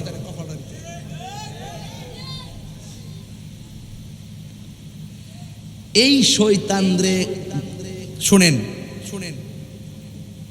জিহাদ কয়েক প্রকার আছে। সবচেয়ে বড় জিহাদের নফসের সঙ্গে জিহাদ করা, বুঝতে পারছেন? এবার ইসমাইল আলাইহিস সালামকে ওই মিনার প্রান্তরে ওখানে যাওয়ার পরে দম লাগেনি হুজুর? মিনায় যায় দম লাগেনি? এটা এমনি আইছে না, এইটা তাদেরই খেলা। যদি কোন সুবহানাল্লাহ। গভীর মনোযোগ। হাইরে ওই মিনা প্রান্তরে সন্তানকে নিয়ে তিনি চলে গেলেন। ওই মুহূর্তে যাওয়ার পর এবার সন্তানকে তার বাবা ডাক দিয়ে কয়, ইব্রাহিম আলাইহিস সালাম ইসমাইল আলাইহিস সালামকে ডাক দিয়ে কয়, ও বাবা আমি এখানে এসেছি, এখানে তোমার জবাই করতে চাই, তুমি কি বলো? এবার সন্তান ডাক দিয়ে কই, বাবা ও বাবা আপনার একমাত্র সন্তান আমি, কেমনে চোখের দিকে তাকায়া আমাকে জবাই করবেন? কেমনে চোখের দিকে তাকাইয়া আমার গলার মধ্যে ছুরি চালাইবেন? চিৎকার মেরে কন্যা আল্লাহু আকবার। একদম নীরব হয়ে যান। এই কথাগুলো মহব্বতের সাথে শুনবেন, এটা সাধারণ না। ওই মুহূর্তে আকাশ কাঁপছিল, স্তব্ধ হয়ে গেছিল। বাবা আল্লাহকে রাজি করার জন্য সন্তানের গলায় ছুরি চালাবে, এটা সাধারণ কোনো খবর না রে। এবার সন্তানটা ডাক দিয়ে কয়, বাবা আপনার সন্তানের চোখের দিকে তাকাই কেমনে আপনি আমার গলায় ছুরি চালাইবেন? আপনার ছুরিটা তো কাঁপবে গো আব্বা। এই জন্য আপনি আমাকে জবাই করার আগে ও যুবক ইন দি মিন টাইমে ওই মুহূর্তে আমার নবী ওই মুহূর্তে ইব্রাহিম আলাইহিস সালাম ডাক দিয়া বলেন, বাবা কি করব? কই আমার চোখ দুইটাকে বেঁধে ফেলেন। কই কেন? কই চোখে চোখে পড়লে মায়া লাগবে, চোখের মায়া সবচাইতে বড় মায়া। আপনি যদি আমার মায়ায় পড়ে যান আমার আল্লাহ বেজার হয়ে যাবে। এই দিক দিয়ে আবার ডাক দিয়ে কই, বাবা চোখ বাঁধলাম। এবার বলে আমার হাত দুইটা বাঁধেন, আমার পা দুইটা বেঁধে ফেলেন। কেন কেন? কই ছুরি যখন আমার গলায় চালাবেন আমার হাত পা লড়লে ব্যাঘাত করতে পারি। এবার হাত বাঁধলেন, পা বাঁধলেন, বাঁধার পরে ফালাম্মা আসলামা ওয়া তাল্লাহু লিল জাবিন, বাবাও রাজি ছেলেও রাজি। এবার ওয়া তাল্লাহু লিল জাবিন, সন্তানটারে কায়দ করে শোয়াইলো। শোয়াইয়া ছুরিটারে ধার দিয়া ইন দি মিন টাইমে যখন গলার মধ্যে ছুরিটা চালাইব ওই মুহূর্তে সন্তানটা বাবারে ডাক দিয়ে কয়, ও বাবা শুইবার আগে বলছি আমার চোখের মধ্যে বাঁধন দেন, আমার হাতের মধ্যে বাঁধন দেন, আমার পায়ের মধ্যে বাঁধন দেন, যেন আমি লড়তে না পারি। কিন্তু আমার গলায় ছুরি চালাইবার আগে আপনার কাছে আমার শেষ দুইটা করবেন বনের শ্রীগালে টাইন্না সিরাবিরা খাইয়া নিয়ে গেছে, অথবা এই জায়গাটা আপনি এই কাপড়টা আমার মারে দিবেন। মা হয়তো রক্তমাখা জামাটা দেখা মনের ভিতরে শান্তি পাইতে পারে। আমারে যদিও না পায় এই জামাটা দেখা তাইলে মনের দুঃখ জ্বালা নিবাইতে পারবো। এই কথা বইলা নিবেদন করলেন। একটা কথা মনে রাখবেন, এই পৃথিবীতে মা ওই মা ছাড়া কেউ সন্তানের দরদ বোঝে না রে। এই পৃথিবীর মা এমন মা, যেই মা বিনে সন্তানের দরদ আর কেউ বোঝে না। ও বন্ধুগণ, ইদিমিন টাইমে বলে দিয়ে যায়, আমি তাহিরি শুধুমাত্র বলে দিয়ে যায়, মা বাবার মনে কখনো কষ্ট দিও না, মা বাবার মনে কখনো দুঃখ দিও না। মা সন্তানটারে বিদায় দিছে, কিন্তু মনে মনে আল্লাহর কাছে কত কথা জানে কইছি রে, মার মন তো মানে না। এই জন্য আমি অনুরোধ করে বলে দিয়ে যায়, মা হইল গড়ে, বাবা হইল মিনার প্রান্তরে, ছুরিটা দাঁড় করতেছে। এবার সন্তান কয়ে, বাবা গো 2 নম্বর কথা কোনটা জাননি? কয়ে কোনটা রে বাবা? কয় 2 নম্বর কথা হলো আপনি আমার জবাই করবেন। আমি শুইবার আগে বলছিলাম হাতে বাঁধন দেওয়ার জন্য, শোয়ার আগে বলছিলাম পায়ে বাঁধন দেওয়ার জন্যে, শোয়ার আগে বলছিলাম চোখে বাঁধন দেওয়ার জন্যে। ও বাবা, আমার গলায় এখন ছুরি চালাইয়েন না, ছুরিটা চালাইবার আগে আমার চোখের বাঁধনটা খুললা ফেলেন, আমার পায়ের বাঁধন খুলে ফেলেন, আমার হাতের বাঁধন খুলে ফেলেন। ইব্রাহিম আলাইহিস সালাম কই, ইসমাইল তুমি বলছিলা বাঁধার জন্য, আবার তুমি কেন খোলার জন্য বলতেছো? এবার ইব্রাহিম আলাইহিস সালামকে তার সন্তান ইসমাইল আলাইহিস সালাম ডাক দিয়ে কয়, ও বাবা, আল্লাহকে সন্তুষ্টি করার জন্য আপনিও রাজি আমিও রাজি। ফালাম্মা আসলামা, 2 জন রাজি হইয়া গেছে। ও বাবা, আপনি যদি আমাকে হাত পাও বান্দা জবাই করেন, পৃথিবীর সব মানুষ কিয়ামত পর্যন্ত বলবে ইসমাইল জবাহের মধ্যে রাজি ছিল না। ইব্রাহিম আলাইহিস সালাম সন্তানকে জোর কইরা বান্দা জবাই করছে। ও বাবা, আমার বাঁধন কইরা দেন। ডাক দিয়া কে, আব্বা রে, তোমার গলায় ছুরি চালাইলে তুমি কি নড়াচড়া করবা না? এবার সন্তান কয়, সাতাজিদুনি ইনশাআল্লাহু মিনাস সাবিরিন।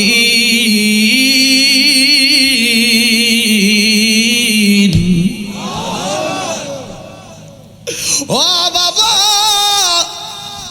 আপনি আমাকে ধৈর্যশীলদের অন্তর্ভুক্ত পাবেন।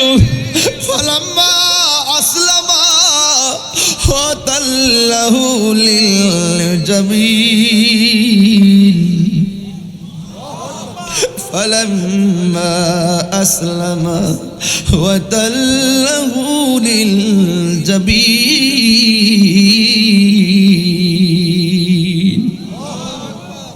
ফালাম্মা আসলামা ওয়া তাল্লাহু লিল জাবিন।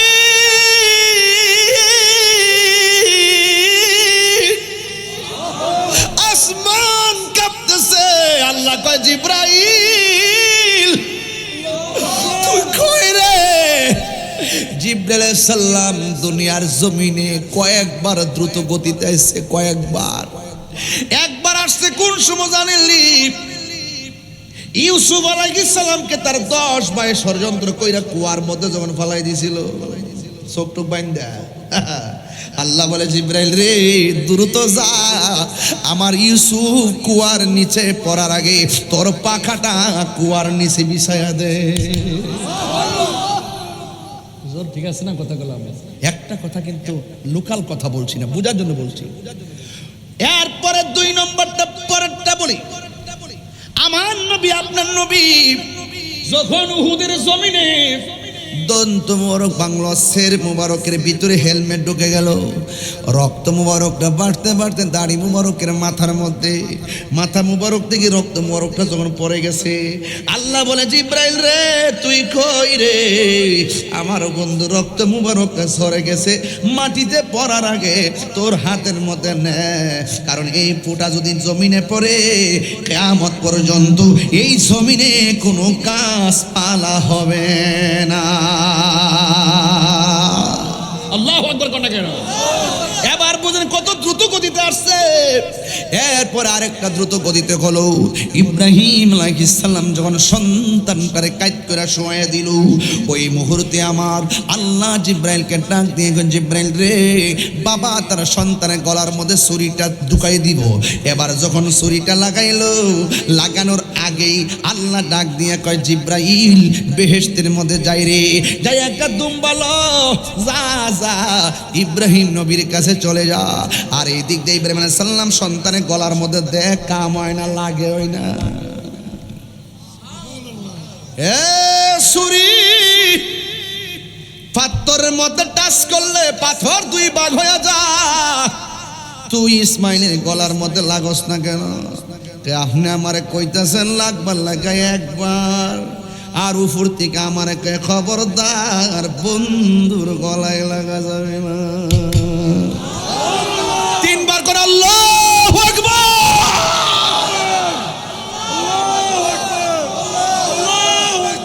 ইয়া রাসূলুল্লাহ বলেন, হায় রে ওই ইব্রাহিম আলাইহিস সালাম উপর থেকে নামতেছে, আল্লাহু আকবার, আল্লাহু আকবার, সুবহানাল্লাহ কোন কি লাগে? ইব্রাহিম আলাইহিস সালাম শূন্য কয় লা ইলাহা ইল্লাল্লাহু আল্লাহু আকবার। জিব্রাইল আলাইহিস সালাম দুম্বালে আইতেছে, আল্লাহু আকবার, আল্লাহু আকবার, আর ইব্রাহিম নবী শূন্য কয় লা ইলাহা ইল্লাল্লাহু আল্লাহু আকবার। আর সন্তানটা ছুরির নিচে পড়ে কয় আল্লাহু আকবার, আল্লাহু আকবার, ওয়ালিল্লাহিল হামদ। এই যে তিনটা মুখে তিনটা কালাম, এটাই হলো কোরবানির আগে রে। আমরা 3 দিন এই যে তার আইয়ামে তাশরিক, আমরা এই তাসবিহগুলো পড়তে হয়, ঈদগার ময়দানে পড়া লাগে, যাওয়ার সময় পড়তে হয়। প্রতি ফরজ নামাজের পর পুরুষের জোরে জোরে পড়বে, মহিলারা আস্তে আস্তে পড়বে রে বাবা, সুবহানাল্লাহ করে রে। এই আওয়াজে মানি না, জোরে কোন না মারহাবা। এই আওয়াজে মানি না, জোরে কোন আল্লাহু আকবার। ইব্রাহিম নবীর কাছে যখন দুম্বালে আইতেছে, এই ফাঁক দিয়ে আমার আল্লাহ ডাক দিয়ে কয়, ওয়ানাদাইনাহু আইয়া ইব্রাহিম قد صدقت الرؤيا إنا كذلك نجزي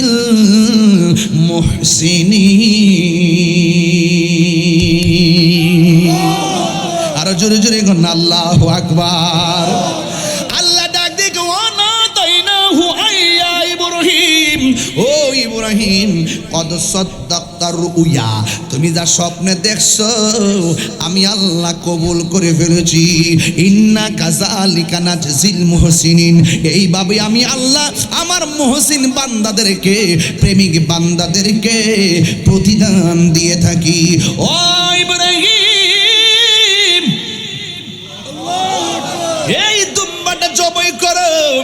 জিব্রাইল আলাইহিস সালাম কয়, হ্যাঁ ইব্রাহিম আলাইহিস সালাম আল্লাহ কবুল করেছেন, এখন আপনি এটাকে করতে জবাই করেন।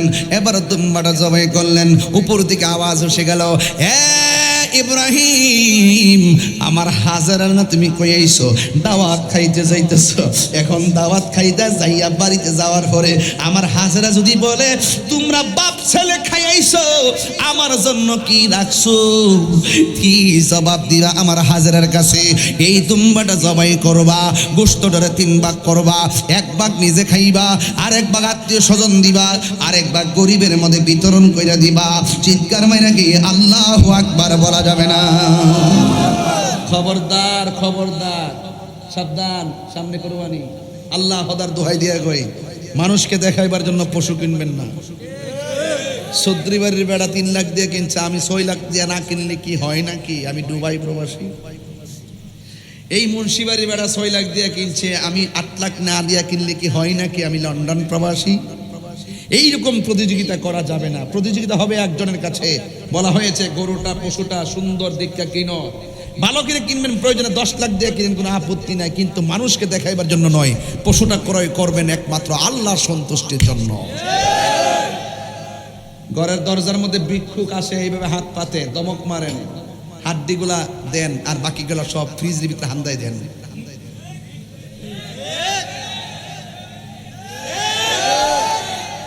মানে একদম জবাই করার পর ওই রানটা দিয়া দেয়ার কলিজাড়ি খুললা দেখে তাক রাইন দিলাও 11টার সময় খাইয়া রাস্তা দিয়ে হাঁটে আর খিলাল করে কতটা খাইছস না আমি খাইয়া বইলা লাইছি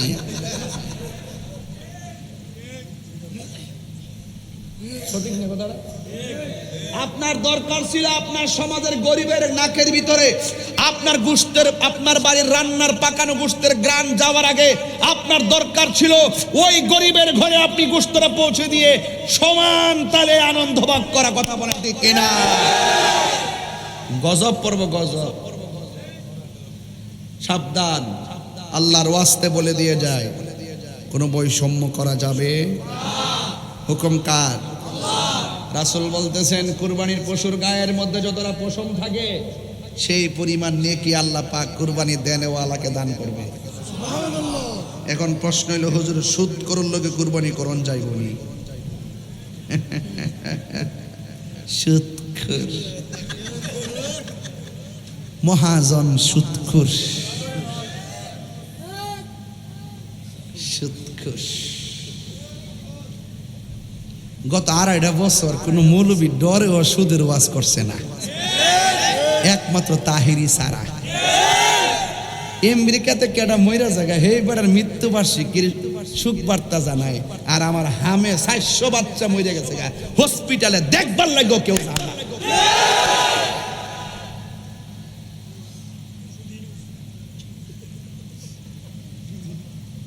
মহাজন ইনুস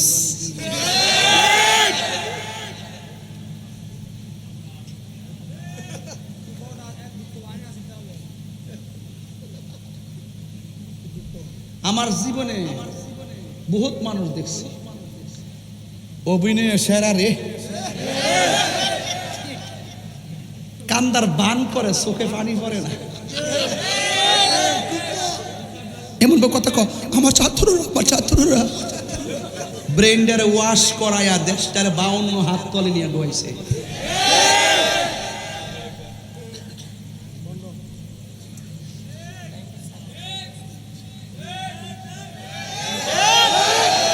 গণবিরোধী জনবিরোধী অবৈধ অমার্জিত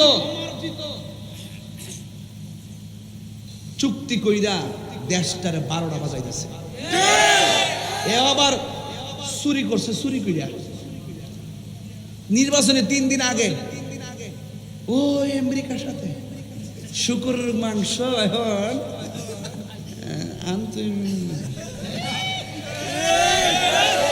আমদানি করতেই আমরা হুজুরটি কই এখন আর কেউ কথা কয় না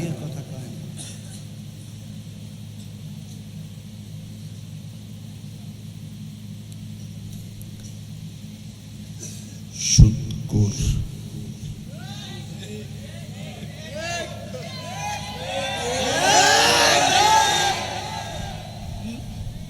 কথা কি ক্লিয়ার না বেজাল আছে এই এই এই বেটা এই কই যাস এই ওই সুদকুর এই বেটা খাসনি আসনি না খা না খানে সুন্নির আবার সুদ খায় না কথা কোন ঠিক না বেঠিক সুদ কি হালাল না হারাম আর ওরা হালাল না হারাম সুদখোরের লগে কুরবানি দিলে কুরবানি হইব যে ব্যক্তি জানে যে লোকটা সুদ খা তার সাথে কুরবানি দিলে কুরবানি হবে ইজা ইজতিমাল হালাল ওয়াল হারাম গালাবাল হারাম হালাল হারাম কখনো এক হতে পারে না পরিষ্কার সুদখোর যাক মনে রাখি ইসলাফলা ভান্ডি তবে খেয়াল করেন তাই না যেতে যাইতো না পারে তাই অনেক জবাব দিতে আছে জবাবটি দিয়া লোক নিজের টিহাটো সবটি মাফ লইছে আর এই দিক দিয়া তৈয়ার বাজেট ফাইয়া নিজেরা বাক কইরা নিছে দেশটারে বরাক বাস ডুবাই দিছে কথা কোন ঠিক না বেটি হারামের মধ্যে কোনো আরাম এই কথাগুলো কইলে অনেকে হুজুর আপনারা কিন্তু দর্ব উমা দর্ব কি লাগি আমি কি বানিয়ে বলেছি এই দেশে সুদের লাইসেন্স টিকা দিছে তিনি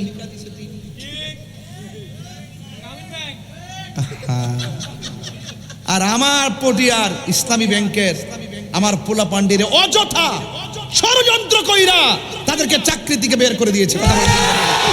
এই পটিয়ার মানুষ হাত তুলে বলো ঠিক না বেঠে? এটার জন্য সম্পূর্ণ ইন্টারিম গভর্নমেন্ট দায়ী। কথা বলেন ঠিক না বেঠে?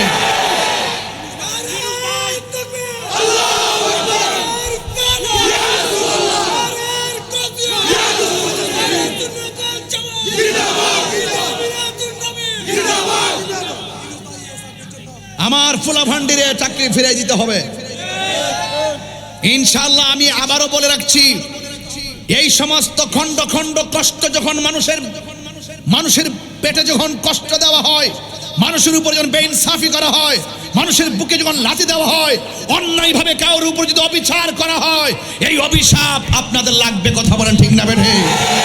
অনতি বিলম্বে ইসলামী ব্যাংক থেকে যে সমস্ত ভাইদেরকে অযথা বিনা কারণে বের করে দেওয়া হয়েছে, তাদের চাকরি ফিরিয়ে দিতে হবে।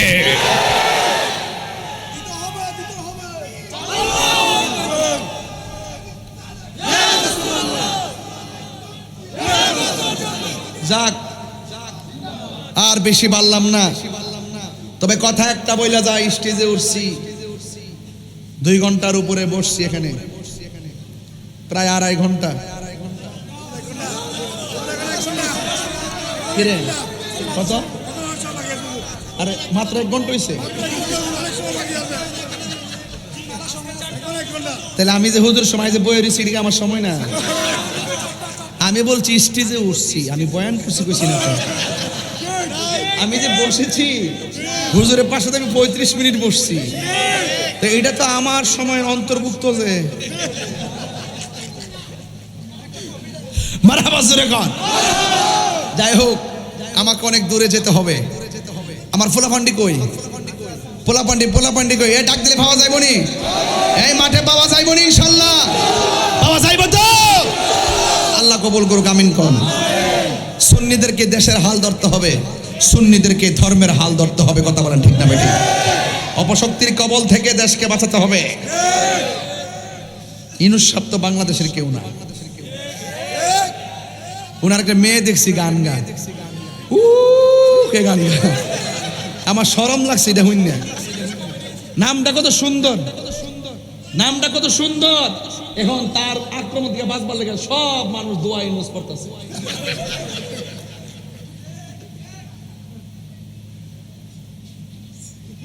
যাক, আল্লাহ বুঝার তৌফিক দান করুন। আর আসতে কোন না আমি, আপনাকে রাগ করছেন? বৃষ্টি কি এখন আছে? যখন সন্ধ্যায় বৃষ্টি আইছে কিছু মানুষ কিন্তু খুশি ছিল। এরা কি মুমিন না মুনাফিক? এই মুনাফিক সমাজে নাই। এখন যখন বৃষ্টি বন্ধ হয়ে গেছে গা, এখন অন্তরে জ্বালা শুরু হয়ে গেছে। ঘটনা না কি রে, ঘটনা না কি রে? আর এরা তো জানে না তাহিরি হুজুর এমন বক্তা যে তুফান হইলো জিকির চলবো। আল্লাহ কবুল করুক, আমিন কোন। আজকে থেকে আমরা সুন্নিরা কি 2 না 1? এক থাকবেন তো ইনশাআল্লাহ। আমরা কখনো বিচ্ছিন্ন ছিলাম না, যার যার জায়গা থেকে সুন্নতের কাজ করেছি। আমাদের সকলকে সব খেয়াল রাখতে হবে। বাধা হবে যেখানে, লড়াই হবে সেখানে। এই বাংলার জমিনে শহীদ ফারুকী রহমতুল্লাহর হত্যাকারী বিচার একদিন হবে ইনশাআল্লাহ। এই বাংলার জমিনে খাজা বাকিবিল্লাহ রহমতুল্লাহর বিচার হবে ইনশাআল্লাহ। এই বাংলার জমিনে খাজা বাকিবিল্লাহ রহমতুল্লাহকে যারা অন্যায়ভাবে গুম করেছে তাদের বিচার হবে ইনশাআল্লাহ। এই বাংলার জমিনে মসজিদ ইমাম শহীদ রইসুদ্দিন হত্যাকারীর বিচার হবে ইনশাআল্লাহ। এই রইসুদ্দিনের হত্যাকারীর বিচারের দাবিতে চট্টগ্রাম যখন আন্দোলন করেছিল, অন্যায়ভাবে আমার ভাইদেরকে মামলা দিয়ে এখনো মামলা ঝুলিয়ে রাখা হয়েছে। কথা বলেন ঠিক না বেঠি? প্রত্যেকটা জবাব ইনশাআল্লাহ এই দেশে আকারে ইঞ্চি ইঞ্চি ভাবে ইনশাআল্লাহ গ্রহণ করবো ইনশাআল্লাহ। আল্লাহ আমাদের সকলকে বোঝার তৌফিক দান করুন, আমিন। আসেন দাঁড়িয়ে নবীরে সালাম দে, ইয়া নবী সালাম।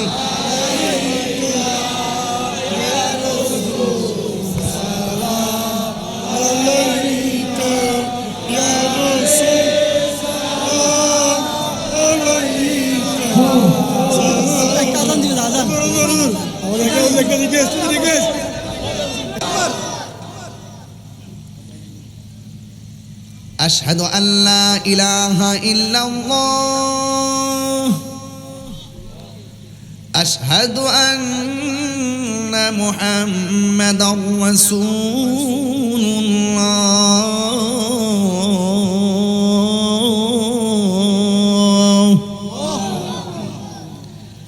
হাইয়া আলাস সালাহ হাইয়া আলাল ফালাহ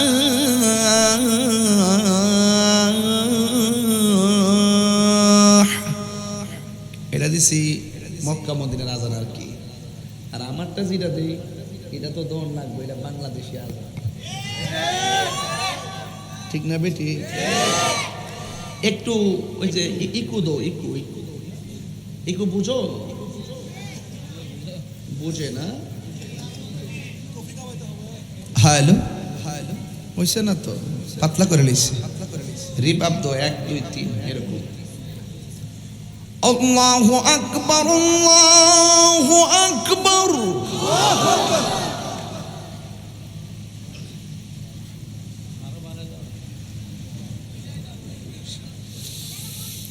আল্লাহু আকবার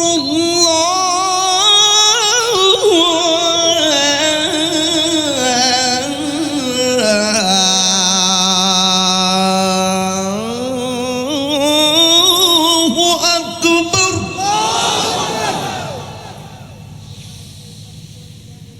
আশহাদু আল্লা ইলাহা ইল্লাল্লাহ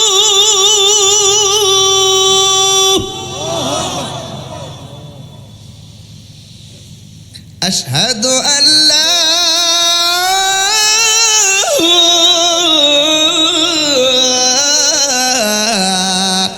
ইলাহা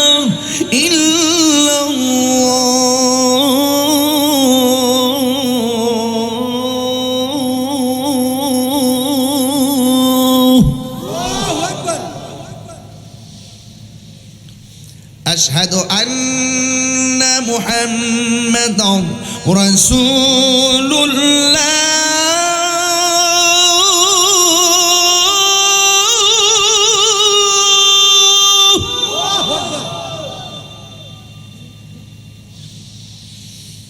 আশহাদু আন্না মুহাম্মাদান রাসূলুল্লাহ।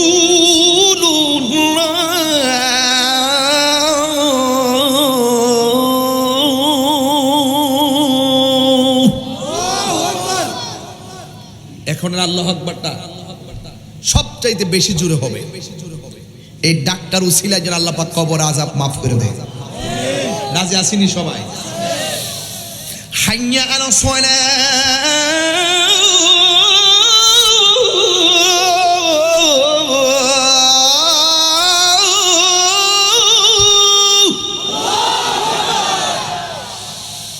হাইয়া আলাস সালাহ।